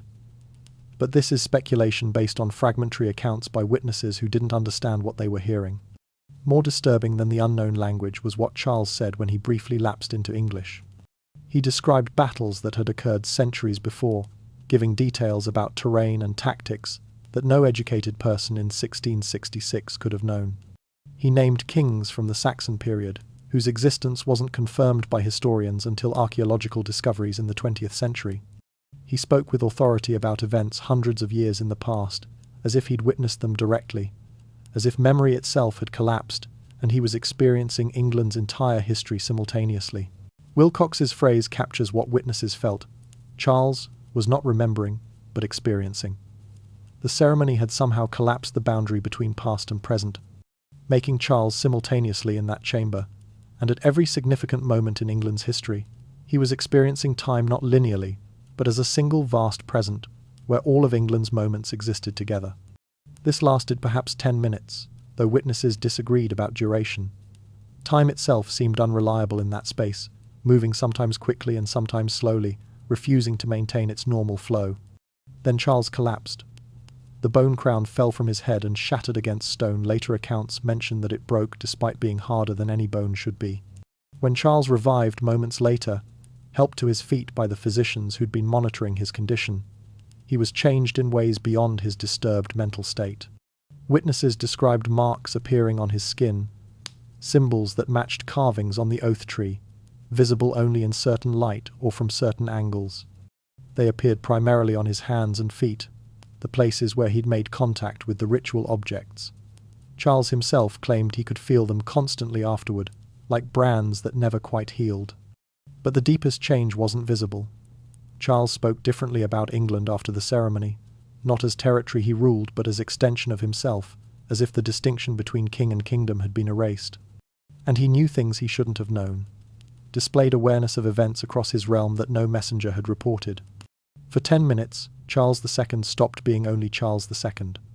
Something older, vaster, and infinitely more terrifying looked out through his eyes and remembered. This transformative moment marked the ceremony's success and its horror. What had been sought as validation became a burden that Charles would carry for the remaining 19 years of his life, growing heavier until it killed him. Kings lie. It's not a moral failing but a professional requirement. They lie to enemies to conceal weakness. They lie to allies to maintain favorable terms. They lie to their own subjects to preserve order and confidence. Effective monarchy requires the ability to craft strategic fictions, to present reality not as it is, but as it needs to be perceived. After 1666, Charles II lost this ability. Not entirely, he could still dissemble about personal matters, could hide his true feelings about courtiers he disliked, could maintain the normal deceptions of social life. But when it came to England itself, to matters of the kingdom's actual condition, some barrier prevented him from stating anything he knew to be untrue. The limitation revealed itself slowly. In 1672, during tense negotiations with the Dutch, Charles's advisors prepared him with inflated figures about English naval strength standard diplomatic practice designed to improve negotiating position. Charles began to recite these numbers, then stopped mid-sentence. He provided accurate ship counts instead, acknowledging weaknesses in English forces that any sensible monarch would have concealed. His advisors were baffled. Later, Charles attempted to explain, "I cannot misstate what I know to be true of England's condition. The words, 'they will not come,' or 'they come wrong,' twisted, causing me physical discomfort until I speak what is actual." The pattern repeated. In 1679, during the Exclusion Crisis when Parliament was attempting to bar his Catholic brother from succession, Charles needed to publicly defend James's fitness to rule. Privately, he told advisers that James would indeed threaten Protestant England's security, an admission that undermined his own political goals, but which Charles said he could not deny knowing, no matter how I wished to. Foreign ambassadors learned that Charles was peculiarly truthful about specific topics. The French ambassador wrote that negotiating with Charles required unusual strategy because His Majesty will not misrepresent his kingdom's state, making him both more trustworthy and more vulnerable than other monarchs I have encountered. Most unsettling to his court was how Charles knew when others lied to him about England's condition. Officials attempting to downplay food shortages or overstate military readiness found themselves confronted by a king who somehow knew the truth. A regional administrator claimed adequate grain stores. Charles corrected him with exact figures. A naval officer reported ships ready for service. Charles listed which vessels actually needed repair. Courtiers began to fear these confrontations. Not because Charles punished dishonesty harshly, he was actually relatively merciful, but because it was unnatural. How did the king, sitting in his palace in London, Know the precise condition of granaries in Yorkshire or the seaworthiness of ships in Portsmouth? The compulsion caused real political problems. Monarchy required strategic deception. Enemies needed to believe you were stronger than you were. Subjects needed to believe you had control even when you didn't. But Charles couldn't maintain these useful fictions where England itself was concerned. His binding to the kingdom meant he couldn't lie to himself about its condition, and since he was the kingdom, lying about it meant lying to himself, which the binding wouldn't permit. Advisors learned to work around this limitation. They would handle diplomatic deceptions themselves, keeping Charles uninformed of specific claims. They would manage public statements about England's strength, ensuring Charles only spoke about topics where truth was advantageous. They built a careful structure around the king, protecting him from situations where his compulsion toward accuracy would damage national interests. Kings are supposed to lie to enemies, to subjects, even to themselves. After 1666, Charles could deceive about anything except England. The truth had become a chain he couldn't break. Charles's inability to lie about England was merely one symptom of a deeper problem. The ceremony had accomplished exactly what it promised, binding him to the kingdom in ways that made individual existence increasingly difficult to maintain. Edmund King had served as royal physician for 15 years, long enough to recognize normal illness and normal healing. What he observed in Charles after 1666 was neither normal nor explicable through any medical understanding available in the 17th century. In January 1677, northern England experienced one of the worst winters in living memory. Temperatures dropped to levels that killed livestock and threatened human survival. Harvests that should have been stored rotted in frozen warehouses. People died of cold in their homes. The suffering was documented in reports that reached London weeks after it began. But Charles knew immediately. Because Charles's body showed the same symptoms, King's private journal, preserved in family archives, records the progression with clinical precision. Charles developed frostbite on his fingers and toes despite living in heated palaces, despite never being exposed to severe cold. His extremities showed the characteristic discoloration and tissue damage of prolonged exposure to freezing conditions. The symptoms persisted through the entire winter, resistant to treatment, causing Charles constant pain. Then spring came to the north, temperatures rose, the crisis eased, and Charles's frostbite healed within days, faster than such damage should naturally resolve. King noted the correlation but didn't understand it. How could you explain that a king's body reflected his kingdom's weather? The mechanism defied everything physicians knew about human physiology. King documented it because documentation was his professional duty, but he never published these observations because publication would have meant professional suicide. The pattern repeated with different manifestations. In 1678, when storms off Cornwall destroyed several English ships, Charles collapsed in his chambers. Courtiers found him gasping, claiming he couldn't breathe, his lungs apparently filling with fluid. He coughed up water, actual water, enough to soak his bedclothes, though he hadn't been near any water source. The episode lasted until news arrived that survivors from the shipwrecks had been rescued. Only then could Charles breathe normally again. But the most persistent physical manifestation became known among those close to Charles as his map marks. Areas of his skin would become inflamed, painful, hot to the touch. Careful observers, and several courtiers, kept careful observation noticed that these marks corresponded to regions of England experiencing problems. When plague broke out in isolated northern towns, Charles developed fever and lesions on his upper back. When flooding devastated areas in the southwest, Charles experienced pain in his lower left side. When crop failures struck the Midlands, his torso showed distinctive patterns of discoloration that, if you knew what you were looking for, matched the affected counties. Courtiers learned to read the king's body. They would note which areas were affected and prepare to receive reports of troubles from corresponding regions. Charles became a diagnostic tool, his flesh registering England's suffering before messengers could deliver news of it. The horror wasn't just physical pain, though that was considerable. It was the inescapability. Charles couldn't distance himself from his kingdom's suffering because that suffering was written directly onto his body. Every famine was his hunger, every flood was his drowning, every fire was his burning. He began avoiding public appearances, especially physical examinations by physicians who didn't know about the ceremony. He developed what we might now recognize as chronic pain disorder. his body in constant low-level discomfort that occasionally spiked into agony when England experienced acute crisis. He self-medicated with wine and opiates, seeking any relief from the continuous assault of sensation. His courtiers noticed changes in his personality. The witty, pleasure-loving king of the early Restoration became increasingly withdrawn, melancholic, prone to sudden dark moods that corresponded to disasters he alone knew about before official reports arrived. Charles had wanted to be inseparably bound to England. The ceremony had delivered exactly what he requested, but the reality was torture, not mystical communion. His body didn't represent the body politic metaphorically, it literally reflected every wound, registering suffering across the kingdom as if it were his own. They say a king's body represents the body politic. Charles's body didn't represent it, literally reflected, registering every wound his kingdom suffered as if they were his own. These physical manifestations proved that the binding was real, but they also demonstrated that it was unsustainable. Charles was being slowly destroyed by the very connection he had sought, raising the question, how did this end? On the morning of the 2nd of February 1685, Charles II suffered a sudden seizure while dressing in his private chambers. He collapsed, convulsing, beyond reach of anyone trying to help him.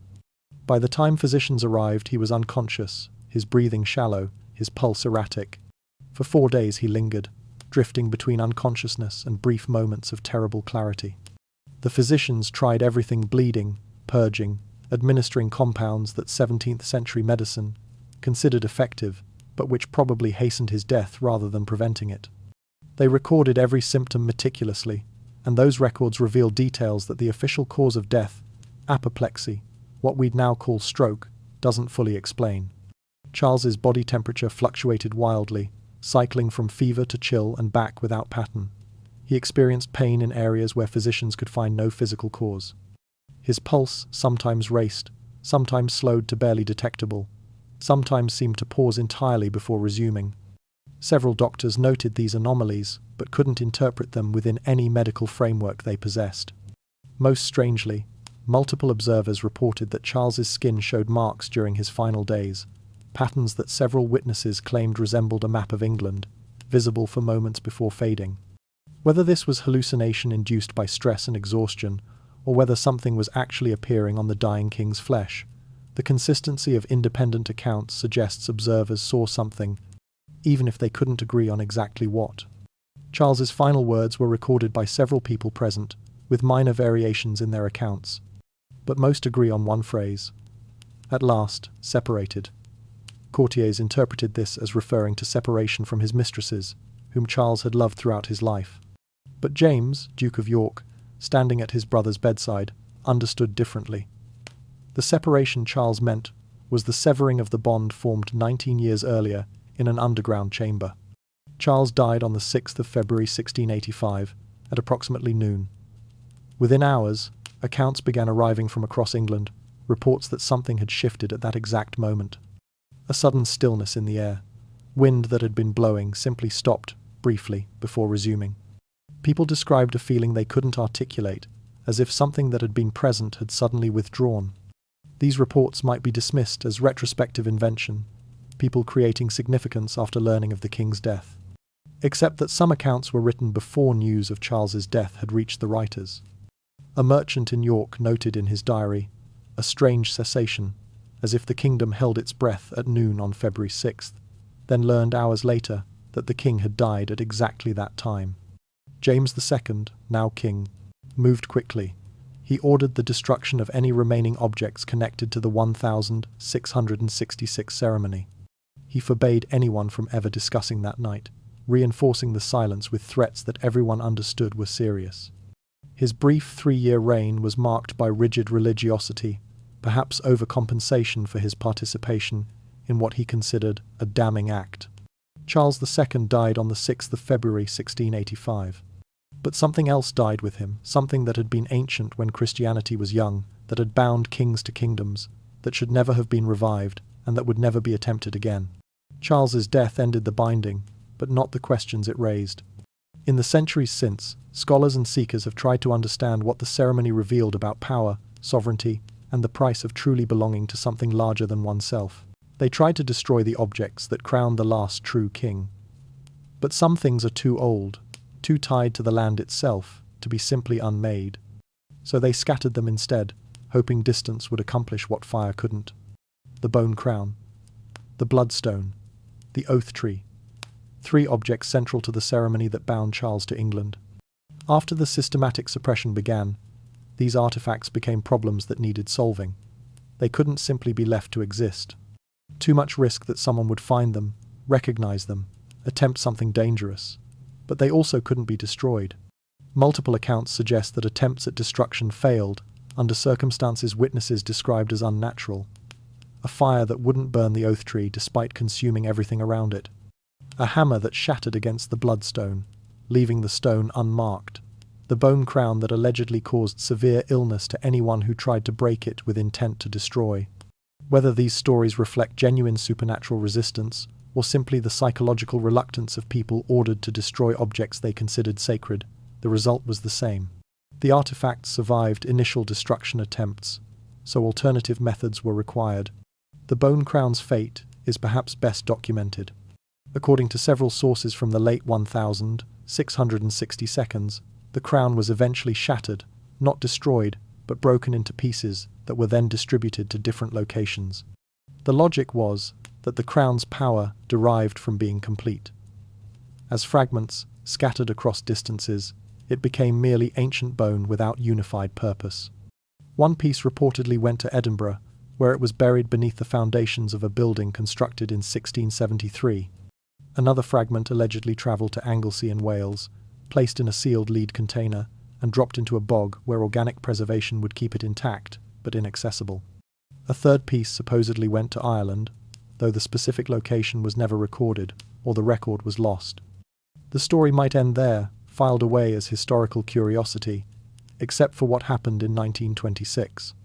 During construction work in Edinburgh's Old Town, workers excavating foundations discovered a piece of carved bone matching contemporary descriptions of the bone crown, intricate knotwork patterns, age-darkened surface, size consistent with a fragment from a larger object.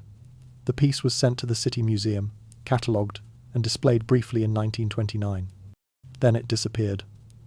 Museum records show the bone fragment was relocated for safekeeping during World War II in 1941. It never arrived at the designated secure location. No theft was reported. No explanation was recorded. The fragment simply ceased to exist in official records. The bloodstone's fate follows a different pattern. Multiple accounts suggest it was dropped into the Thames at its deepest point, weighted with iron chains to ensure it would never be recovered. The river would claim it. Darkness and silt would hide it forever. But persistent stories complicate this neat conclusion.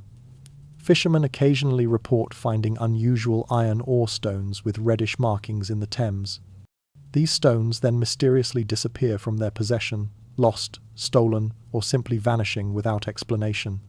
Either many similar stones exist, creating confusion, or the original bloodstone has been found and lost multiple times across centuries, retrieved briefly before being hidden again by entities that prefer it remain lost. The oath tree's fate is most mysterious. Some accounts claim it was burned, though how this succeeded when earlier attempts failed is never explained. Others say it was buried in unconsecrated ground, the location deliberately forgotten. Still, other sources suggest it was sealed in lead and dropped into a well preserving it, but making recovery impossible, without knowing which of London's hundreds of 17th century wells contains it. Several wells have been investigated over the years. None have yielded results. Either the wrong wells were checked, or the story itself is misdirection to prevent anyone from looking in the right place. Why do these objects' fates matter beyond historical curiosity? Because if they still exist somewhere, scattered and hidden, they represent potential. The possibility that someone could theoretically reassemble them and attempt the ceremony again. This is why even incomplete knowledge of their locations has been suppressed. As recently as 1984, a researcher published an academic article speculating about the bone crown fragment's possible location based on archival research and building records from 1672's Edinburgh. He received 2 anonymous letters warning him to cease investigation. The letters were polite but clear. Some inquiries are unwelcome. The researcher stopped publishing on the subject. When asked about it years later, he would only say that he decided his time was better spent on other projects. The paradox is striking. The objects were important enough that their destruction required extraordinary measures. Yet they apparently couldn't be completely destroyed, leaving them in permanent limbo. Hidden but not gone. Dangerous but inaccessible. Scattered across distances that might preserve them from misuse, but also preserve them from time. And somewhere, perhaps they wait. Fragments of bone beneath Edinburgh streets. A stone in Thames mud. Wood sealed in darkness. Not destroyed because they couldn't be. Not accessible because they shouldn't be. Just existing, quietly, holding potential that no one once realized. Every few decades, someone finds enough fragments to try. Every few decades, they discover that some knowledge carries a price not in what it costs to learn, but in what it costs to know. Despite the successful suppression, fragments of information survived. Scattered references in obscure texts, half-remembered stories passed through occult traditions. Enough to tempt certain individuals to attempt reconstruction. The ceremony became a prize for those who sought power through forbidden knowledge. The first documented modern attempt came in 1897. The Hermetic Order of the Golden Dawn, an influential occult society operating in London, became interested in what they termed the true English working. Their internal documents reveal they were attempting to reconstruct pre-Christian royal magic, drawing on various sources, including the newly discovered Bishop Wilcox confession. A senior member named Frederick Hockley led the investigation. Golden Dawn correspondence, preserved in archives, shows Hockley's growing obsession with what he called the binding of land and sovereign. He claimed to have located one fragment of the bone crown through research into Edinburgh Museum records. Whether he actually possessed such a fragment or simply believed he did is unclear from the surviving documentation. What is clear is what happened next. According to multiple witnesses within the Golden Dawn, Hockley attempted a ritual using the alleged crown fragment in November 1897. Details of the ritual are sparse, but the outcome is well documented. Hockley suffered an immediate and severe mental breakdown. He was institutionalized within days and spent his remaining 3 years in an asylum. His ravings were recorded by asylum staff. He spoke repeatedly of having opened a door that shouldn't exist, of being noticed by something vast and old, of England itself becoming aware of him and finding him wanting. He died in 1900, still claiming that he had succeeded in touching something real, something that had judged him and found him insufficient. The Golden Dawn quietly ceased all research into the ceremony following Hockley's collapse. The next documented attempt came from a more disturbing source. In 1936, elements within Nazi Germany's occult establishment became interested in the ceremony. The Ahnenerbe, the SS Ancestral Research Organization, had broad mandates to investigate any potential mystical sources of power. They called the ceremony the Notenschluss ritual, the binding ceremony. German archival research conducted after World War II revealed that the Ahnenerbe sent at least 3 agents to England specifically to investigate the ritual. They arrived separately, using academic credentials as cover. Their mission was to locate any surviving objects, gather remaining documentation, and assess whether the ceremony could be adapted for German purposes. The investigation was apparently unsuccessful, but the investigators' fates are notable. One died in what was ruled an accident falling from a hotel window in London, under circumstances witnesses described as unusual. Another committed suicide 3 weeks after returning to Germany, leaving a note that mentioned only that he had learned something he couldn't unlearn. The third investigator simply disappeared while researching in London. His body was never found. German records contain no explanation for these outcomes, only notation that the investigation was discontinued due to operative losses. More recently, in 2007, a British neo-pagan group calling themselves the Land's Children attempted what they described as a respectful reconstruction. Unlike earlier attempts, they approached the ceremony not as power-seeking but as historical and spiritual exploration. They used symbolic substitutes for the original objects and implemented what they called modern safety protocols, whatever that meant in this context. Their published account, available on archived websites, describes the attempt as unsuccessful in producing supernatural effects, but it created intense psychological distress among all participants. The group's leader wrote that the ritual generated a profound sense of wrongness, as though they were attempting to speak a language that didn't want to be spoken. Several participants reported nightmares and anxiety lasting months. The group disbanded shortly afterward. What's particularly interesting is that various national security and heritage organizations monitor interest in the ceremony. Freedom of Information requests filed in recent years uncovered that the British Security Service maintains a file classification code specifically for historically dangerous knowledge. The 1666 ceremony appears on the list under this classification. This monitoring occurs not necessarily because authorities believe the ceremony would work if reconstructed, but because attempts at reconstruction correlate with individuals and groups that pose security concerns for other reasons. Occult interest often overlaps with extremist ideologies, fringe political movements, or psychological instability. Modern seekers face an impossible task.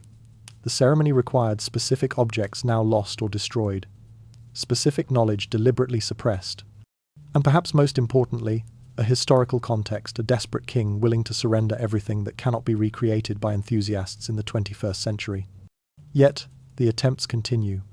Every generation produces someone who believes they can access what was hidden, that they can complete what others started.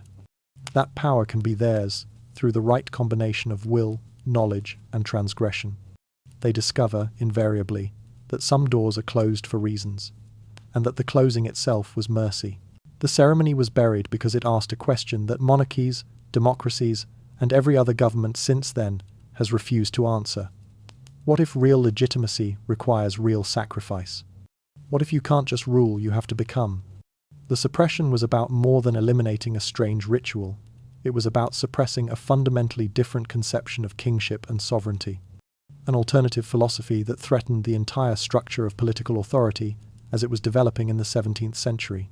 Consider the traditional Christian concept of monarchy. Kings derived authority from God. They exercised power over subjects. They were accountable upward to divine judgment, but not downward to those they ruled. This created a vertical hierarchy: God, king, nobles, subjects, clean, orderly, theologically justified. But the ceremony Charles underwent represented something completely different. Drawing on pre-Christian concepts, it suggested that kings derived power from the land itself and the people connected to that land. The king wasn't ruler but servant, not master but vessel. The binding made Charles responsible to England rather than in charge of England, a subtle distinction that changed everything. The king became the land's instrument, not its owner. His will ceased to be separate from the collective existence of England itself. This wasn't just mystical poetry. The ceremony took that idea literally, binding Charles so completely that he couldn't act against England's interests without experiencing that betrayal as physical and spiritual agony. This alternative philosophy threatened both church and state. For the church, it challenged divine right by suggesting legitimacy came from non-Christian sources, pagan sources, earth and blood rather than heaven and grace. If kings derived power from the land, what role did God play? What authority did the church have to crown or excommunicate monarchs? For the state, the ceremony challenged the development of absolutism. European monarchy in the 17th century was trending toward absolute royal authority. Kings claiming power to govern as they saw fit, limited only by practical constraints and God's eventual judgment. But if a king was bound to serve the land and people, he couldn't claim absolute authority. His power came with literal mystical constraints. He was more prisoner than monarch. The ceremony represented a populist conception of sovereignty, dressed in mystical language. The king serves. The people, through their connection to the land, provide the power he wields. This sounds almost democratic, despite its supernatural framework. The suppression wasn't just eliminating a peculiar ritual. It was preventing this alternative political philosophy from being taken seriously, from becoming a competing model of legitimate governance. Interestingly, the philosophy surfaces periodically in different forms. Romantic nationalism's emphasis on blood and soil echoes it. 20th century fascism's mystical nationalism borrowed elements, though corrupted for authoritarian purposes. Even modern environmentalism's concept of bioregional identity reflects similar ideas about connection between land and legitimacy. The ceremony's suppression succeeded practically, but failed philosophically. The question it raised about the relationship between land, people, and sovereignty never really disappeared. Every crisis of political legitimacy revives it in different forms. Modern constitutional monarchy represents a domesticated version of the old tension. The British monarch still serves the nation, but in purely ceremonial ways that carry no mystical weight and impose no literal binding. The king or queen ribbon cuts and waves, represents but doesn't rule. This works as political theatre, but lacks the ceremony's terrifying earnestness. The ceremony insisted the binding was real, that it cost the king his separate existence. That sovereignty required genuine sacrifice, not just symbolic gestures. We're uncomfortable with this idea, not because we're certain it didn't work, but because we're uncomfortable with what it would mean if it did. That power might truly require sacrifice. That leadership might demand the surrender of individual will. That sovereignty might be something you can't merely claim, but must literally embody at tremendous personal cost. Modern governance, whether monarchical or democratic, rests on the assumption that authority can be wielded without such transformation, that leaders remain themselves while holding office. That power is something you possess temporarily and can relinquish without having been fundamentally changed. The ceremony suggested otherwise. It insisted that real power comes only through real binding, that you can't just rule, you have to become, completely, irrevocably. At cost, that might include your very self. That's the philosophy buried with the ritual, the question that remains unanswered because we've chosen not to ask it. History isn't what happened. History is what survived the people who didn't want you to know what happened. The ceremony's erasure is a warning. For every gap we've found, how many remain invisible? The 1,666 ceremonies' suppression isn't unique. Every society has deliberately forgotten things, erased inconvenient truths, shaped collective memory to serve present needs. But the thoroughness of this particular erasure makes it an instructive case study in how historical amnesia works and what it teaches us about the nature of historical knowledge itself. The first lesson is about institutional coordination in suppression. The ceremony's erasure required cooperation among entities that were normally rivals. The Crown wanted it forgotten to avoid questions about legitimacy. The Anglican Church wanted it forgotten to suppress pagan alternatives to Christian authority. The Catholic Church, despite its conflicts with Protestantism, agreed the ceremony threatened all Christian frameworks for monarchy. Even early scientific institutions, emerging in the late 17th century, had interest in dismissing the ceremony as superstition, incompatible with enlightened rationality. When powerful groups agree something must be forgotten, it can be forgotten remarkably completely. This pattern appears throughout history. Political purges become administrative reforms in official records. Massacres become unfortunate incidents. Conspiracies become unfounded rumors. The coordination doesn't require explicit conspiracy, just aligned interests and institutional mechanisms for controlling what gets preserved, published, and taught. The second lesson concerns plausibility in accepting official narratives. The ceremony was successfully dismissed as legend, partly because it sounded implausible: a king performing pagan rituals, mystical binding to the land, objects with supernatural properties. These claims violated post-Enlightenment sensibilities about how the world works. Official narratives succeed not by being provable, but by being reasonable. And truth, when it's strange enough, becomes its own best camouflage. Authorities didn't need to aggressively suppress every mention of the ceremony if they could simply ensure it sounded too absurd to be taken seriously. Dismissive laughter is more effective than censorship because it doesn't draw attention to itself. This raises disturbing questions. What other historical events have been dismissed as too implausible to be true? How many times has strangeness itself protected suppression, making truth seem like fiction? The third lesson is about the long timescale of historical recovery.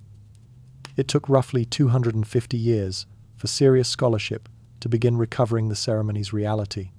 Historical truth often has to wait for circumstances to change, for archives to open, for ideological commitments to fade, for political structures to evolve enough that old secrets lose their power, for new generations to ask different questions. What we know about the past is always provisional, always shaped by what current authorities allow us to access and what researchers think to look for. The ceremony existed in fragmentary evidence throughout those 250 years, but nobody assembled the fragments because nobody was asking the right questions or had access to the right sources. The fourth lesson is about the persistence of suppression even after revelation. The ceremony remains marginalized in mainstream history today, despite substantial evidence. Standard histories of Charles II's reign rarely mention it. Not because evidence is lacking, but because institutional inertia, academic caution, and perhaps ongoing concerns about implications keep it relegated to specialist publications. Historical knowledge faces continuous gatekeeping. What gets taught in schools? What gets published in prestigious journals? What gets featured in mainstream documentaries? These decisions shape collective memory, even when primary sources are theoretically available. This connects to broader questions about historical knowledge. How much of what we're taught as settled history might be similarly constructed?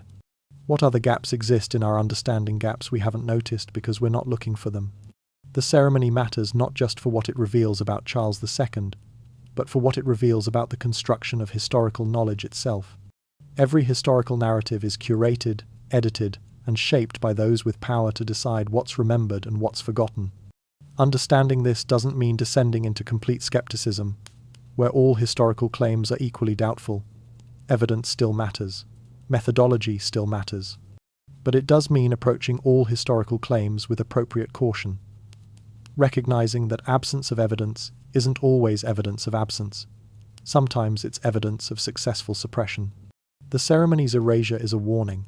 For every gap we've found and partially recovered, how many remain completely invisible? How many successful suppressions have we never detected because they were executed more thoroughly? How many events have been erased so completely that we don't even know to look for them? We discovered the ceremony's suppression only because it was incomplete, because someone preserved documents they shouldn't have, because archives survived that should have been destroyed, because Bishop Wilcox's conscience compelled confession. The suppression failed by degrees, leaving just enough traces for eventual recovery. But what about suppressions that didn't fail? What about the cases where every document was destroyed, every witness silenced, every archive purged? We wouldn't know they happened. By definition, successful erasure leaves no trace to discover. That's the deepest lesson from historical amnesia. The gaps we've found probably indicate more gaps we haven't found. The suppression we've uncovered probably indicates more suppressions we haven't uncovered. History isn't just incomplete because time destroys evidence naturally. It's incomplete because powerful actors have deliberately made it incomplete, and we only know about the ones who didn't quite succeed. We don't crown kings anymore. But we still struggle with the same question Charles faced. What makes someone legitimate? What binds leader to lead? Can authority be real, or is it always just theatre? And does theatre stop working once everyone knows it's a performance? Most viewers don't live under monarchy. The question of why they should care about a 17th century coronation ceremony is legitimate. But the ceremony's questions remain relevant precisely because they're not really about monarchy. They're about the nature of political legitimacy, the relationship between leaders and the communities they claim to represent, and what, if anything, distinguishes legitimate authority from mere power. Modern democracies face persistent crises of legitimacy. Leaders are elected but often feel disconnected from those they represent. Voter turnout declines. Trust in institutions erodes. Politicians appear to serve donors, lobbyists, or personal ambition rather than constituents. The question Charles faced, how to establish that he truly represented England, that his authority was real rather than claimed, hasn't been solved by replacing monarchy with elections. Charles attempted to establish mystical legitimacy through binding himself to the land and people. Modern politicians attempt to establish legitimacy through elections, polls, town halls, and social media engagement. Different methods, same underlying question. How do leaders prove they truly represent rather than merely rule? The ceremony suggested that legitimacy might require genuine binding between leader and led, something more than symbolic, something that costs the leader individual autonomy in exchange for authentic authority. Democracy hasn't fully answered whether such binding is possible without literal mysticism, or whether modern legitimacy is necessarily thinner, more transactional, more openly theatrical. This connects to questions about the cost of leadership. The ceremony illustrated that real authority might require real sacrifice. Charles became inseparable from England, which meant losing individual autonomy. His will was no longer his own. The binding granted power by taking away the freedom to exercise it selfishly. Modern political philosophy struggles with this tension. Do we want leaders who pursue power for personal ambition, or people willing to sacrifice personal interests for collective good? We claim to want servant leaders who subordinate themselves to public interest. Yet we structure political careers to reward ambition, self-promotion, and personal branding. The ceremony's horror came from being granted exactly what it promised. Charles got legitimacy, but lost himself. This raises uncomfortable questions about what authentic leadership might actually require. Maybe genuine representation demands more than we're willing to ask from leaders. Maybe the transactional nature of modern politics, where leaders maintain separate private lives and interests, is fundamentally incompatible with the kind of binding authority the ceremony attempted to create. The ceremony's logic also resonates with modern environmental philosophy. The idea that humans can be bound to land in ways that transcend mere residence, that we might have obligations to places, that our identity might be shaped by geography, that we might owe service to the land itself.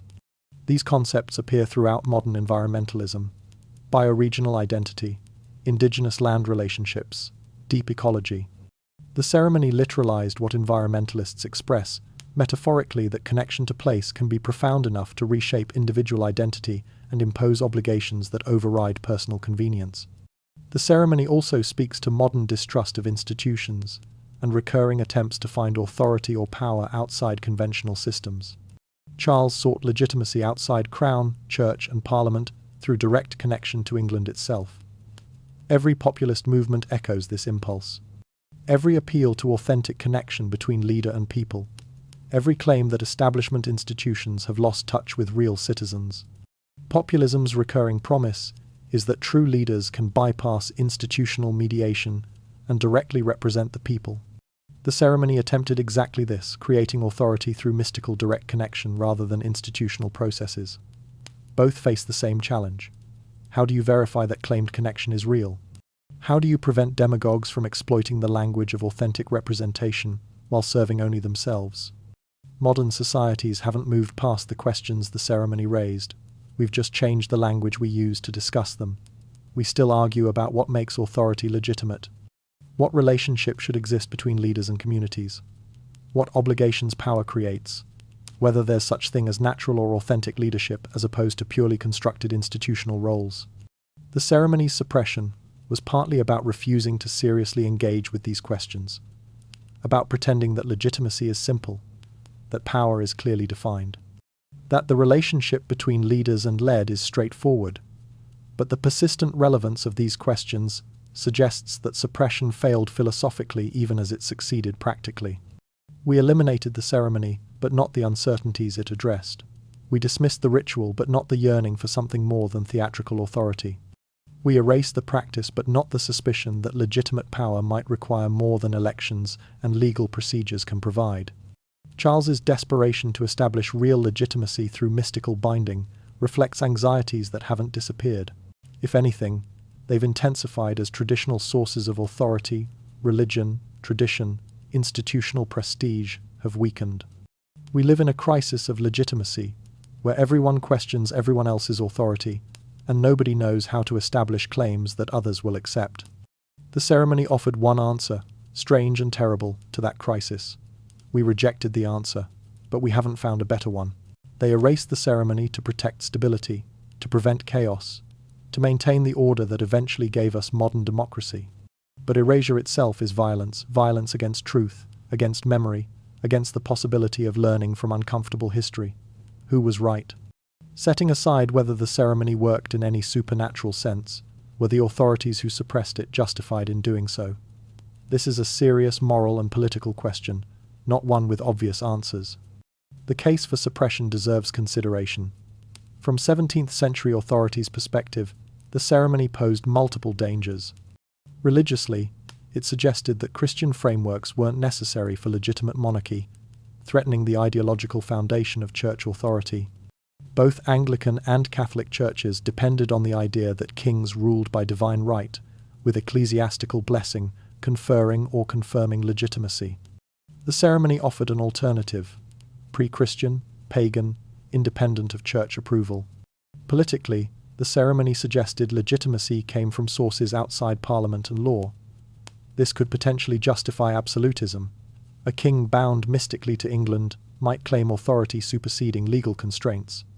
Or conversely, it could suggest that kings who failed to maintain mystical connection could be removed, creating mystical standard for deposition that bypassed legal and constitutional processes. Socially, knowledge of the ceremony could inspire others to attempt similar rituals. Competition over who possessed authentic knowledge of kingmaking could create factionalism. Multiple claimants to mystical legitimacy could tear the kingdom apart more thoroughly than any conventional civil war. Practically, even treating the ceremony as a serious historical event rather than superstition gave it power. It became real in its consequences, regardless of whether mystical claims were true. If people believed in mystical kingship, that belief shaped behavior, created expectations, and influenced political outcomes.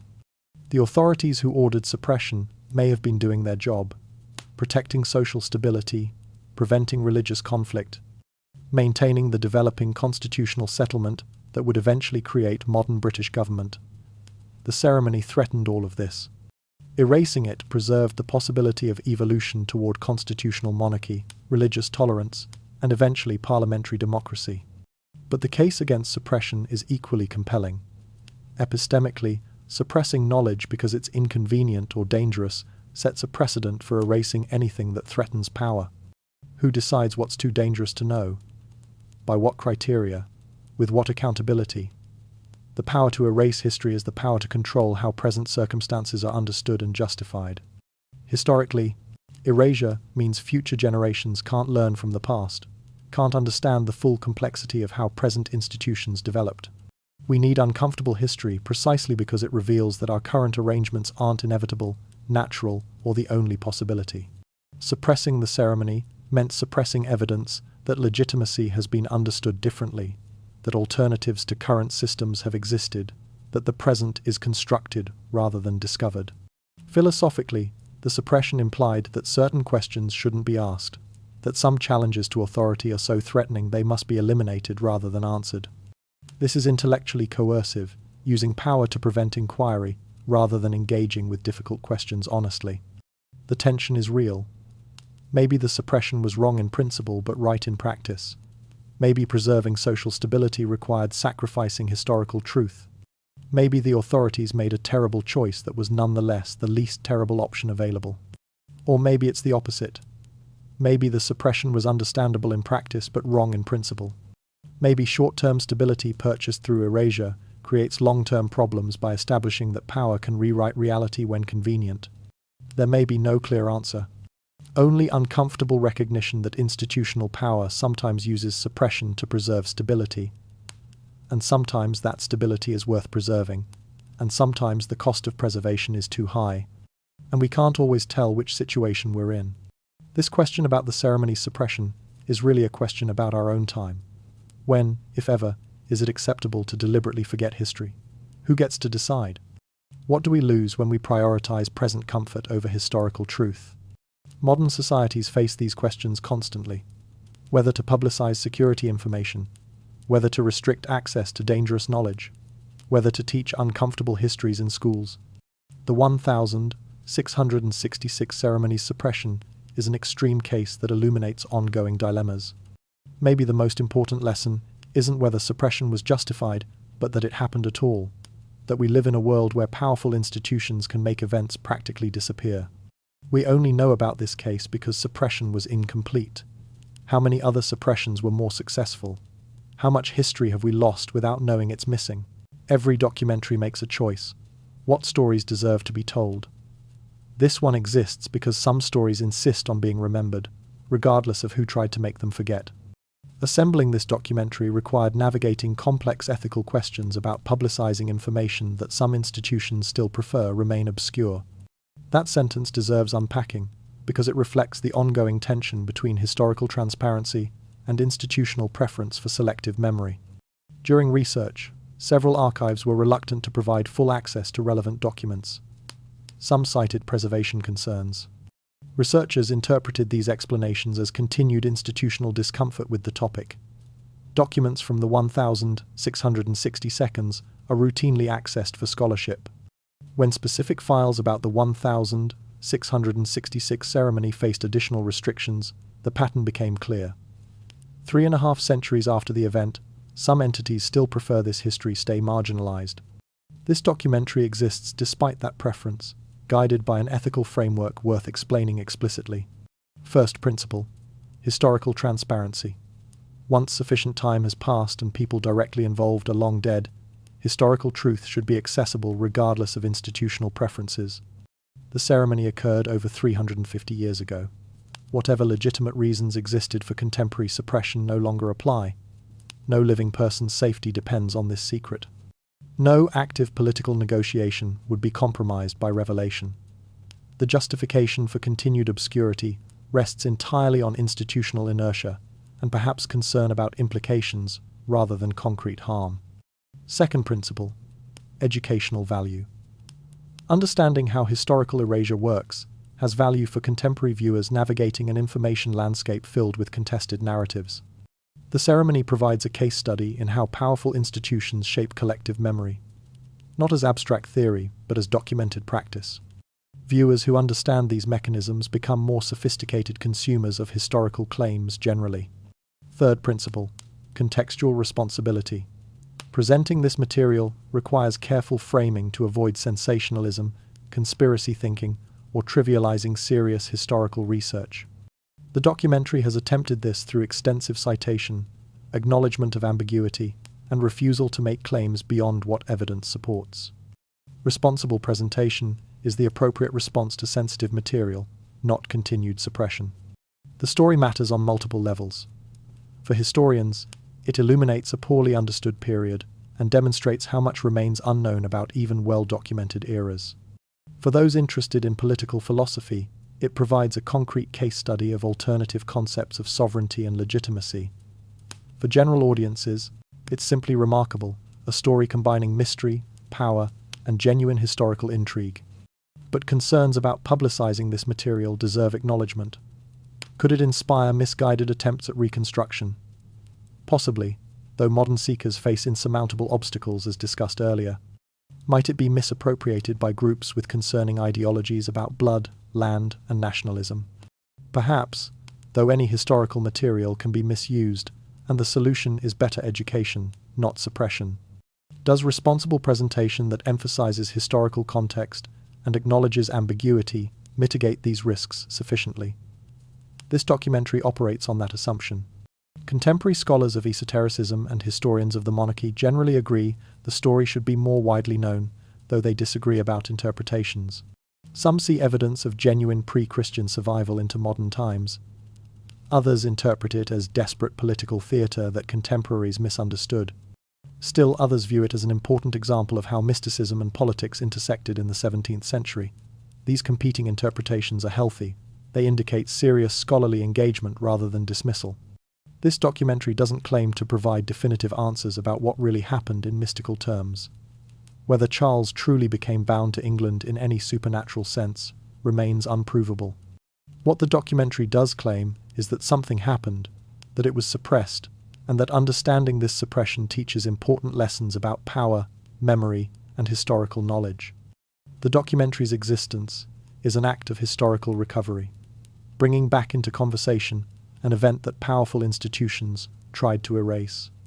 Not because the event was necessarily good or its suppression necessarily bad, but because historical truth, even when uncomfortable, deserves to be known. Every documentary represents choices about what stories matter. This one exists because the 1666 ceremony, despite centuries of suppression, insists on being remembered. Because the questions it raises about legitimacy, power, and historical construction remain relevant. Because understanding how history gets erased helps us recognize when it's being erased in our own time. The crown may be scattered, the witnesses long dead, the ceremony impossible to recreate, but the story persists. And persistence, ultimately, is its own form of power. Every answer in history generates new questions. We've found enough to know the ceremony happened. Everything else, why it really worked, where the objects went, what Charles truly experienced, still waits in archives we haven't searched and places we haven't dug. This documentary represents substantial progress in recovering erased history, but significant gaps remain. Rather than claiming completeness, this section identifies what's unknown and suggests directions for future research. Historical knowledge advances through accumulated work by many scholars, not through individual revelations claiming finality. The object's locations represent the most tangible gap. While we've traced the general fates of the bone crown, bloodstone, and oath tree, their precise current locations remain unknown if they still exist at all. Specific leads could be pursued. The bone fragment discovered in Edinburgh in 1926 disappeared from the City Museum in 1941.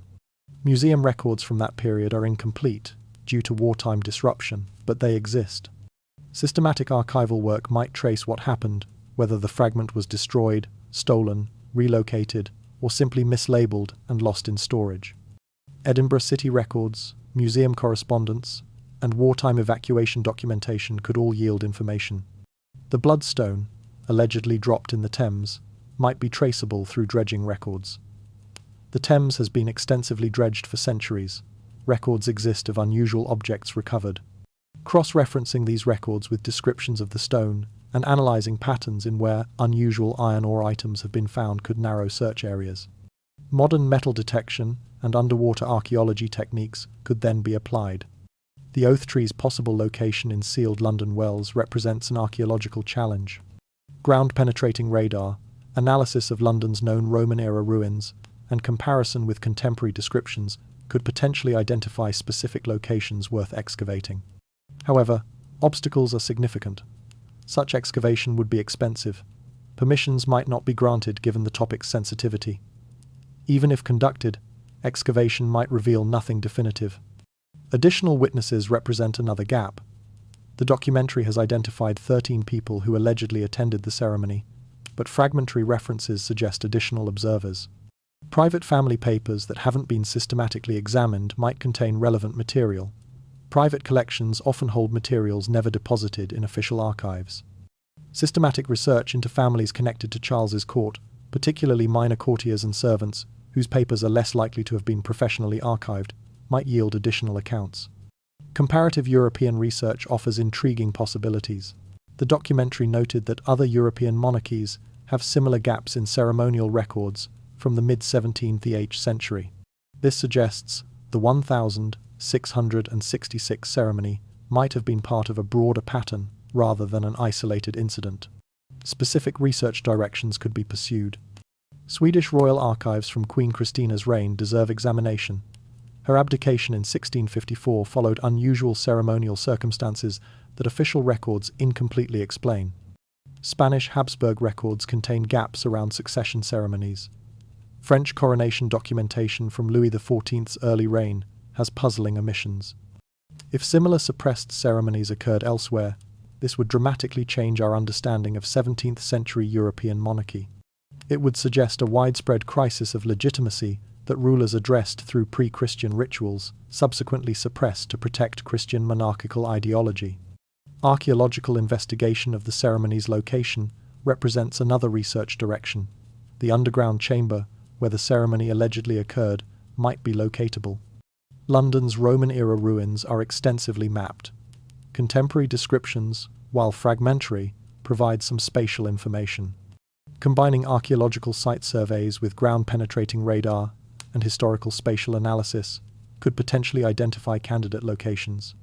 Again, obstacles exist: permissions, funding, and the possibility that the site was deliberately destroyed after 1666. Further archival work in restricted collections offers perhaps the most promising direction. Several archives known to hold relevant material still restrict access. The Vatican has documents related to Father Sharp's confession that remain sealed. Vatican archival policies have liberalized gradually, and materials once restricted indefinitely are now becoming accessible as time passes. The Royal Archives have materials from Charles II's reign classified above normal restricted access levels. As decades pass and sensitivities fade, these classifications may be relaxed. Researchers should also pursue unexpected sources. Financial records often contain information that ceremonial accounts omit. Someone paid for the ceremony's components. Those payments might appear in account books. Gossip and private correspondence sometimes contain details that official records suppress. Systematic examination of 1660 seconds, correspondence from courtiers, foreign diplomats, and London merchants might yield fragments that official sources deliberately excluded. While substantial progress has been made, significant unknowns remain. This is characteristic of historical research. Scholars rarely achieve complete knowledge. Instead, investigation gradually reduces the space of uncertainty, establishing firmer foundations while acknowledging what remains speculative.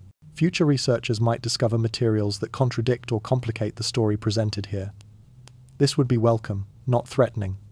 The goal is understanding, not defending a particular narrative. Historical knowledge advances through ongoing investigation, revision, and debate. The ceremony happened. That much seems certain. Everything else, precise mechanisms, complete participant lists, objects' current locations, Charles's subjective experience, whether similar ceremonies occurred elsewhere, remains partially unknown. These gaps represent opportunities for future scholarship, rather than failures of current research.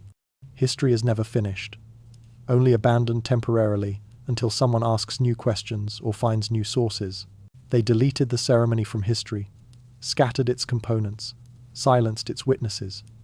But here we are, centuries later, speaking its name. Some truths are too strange to believe but too persistent to forget. The crown cannot be worn again, but maybe it was never meant to be. Maybe its purpose was always to remind us what lies beneath the theatre of power. Something older, darker, and infinitely more complicated than we pretend. The bone crown represented pre-Christian kingship, worn once in 1666, then scattered so thoroughly it could never be reassembled. This image becomes metaphorical. Some aspects of the past, once destroyed or suppressed, cannot be recovered in their original form. We can understand them, analyze them, reconstruct them intellectually, but we cannot truly recreate them because the historical context that gave them meaning no longer exists. The ceremony represented an attempt to escape the limitations of political legitimacy by accessing something older, more fundamental, and seemingly more real than legal or religious authority. Charles wanted to be bound to England in ways that transcended human law. According to all evidence, he succeeded at tremendous personal cost. He became what he sought to become, and it consumed him slowly over 19 years. But the ceremony's suppression reveals that such attempts threaten the very foundations of organized society. Political order depends on legitimacy, being comprehensible, transferable, and ultimately conventional, rather than mystical. A world where kingship could be established through mystical binding would be a world where political order rested on unprovable claims, where succession depended on performing dangerous rituals, where the boundary between the person of the king and the body politic became genuinely confused. Modern constitutional monarchy, for all its limitations, at least operates in the realm of the comprehensible and the controllable. Kings and queens reign through clear legal frameworks. Succession follows established rules. The mystical elements that remain, coronations, oaths, religious ceremonies, are explicitly symbolic rather than literally binding. This works because everyone understands it as theatre, and theatre stops requiring belief once its function is acknowledged. The paradox at the story's heart is this.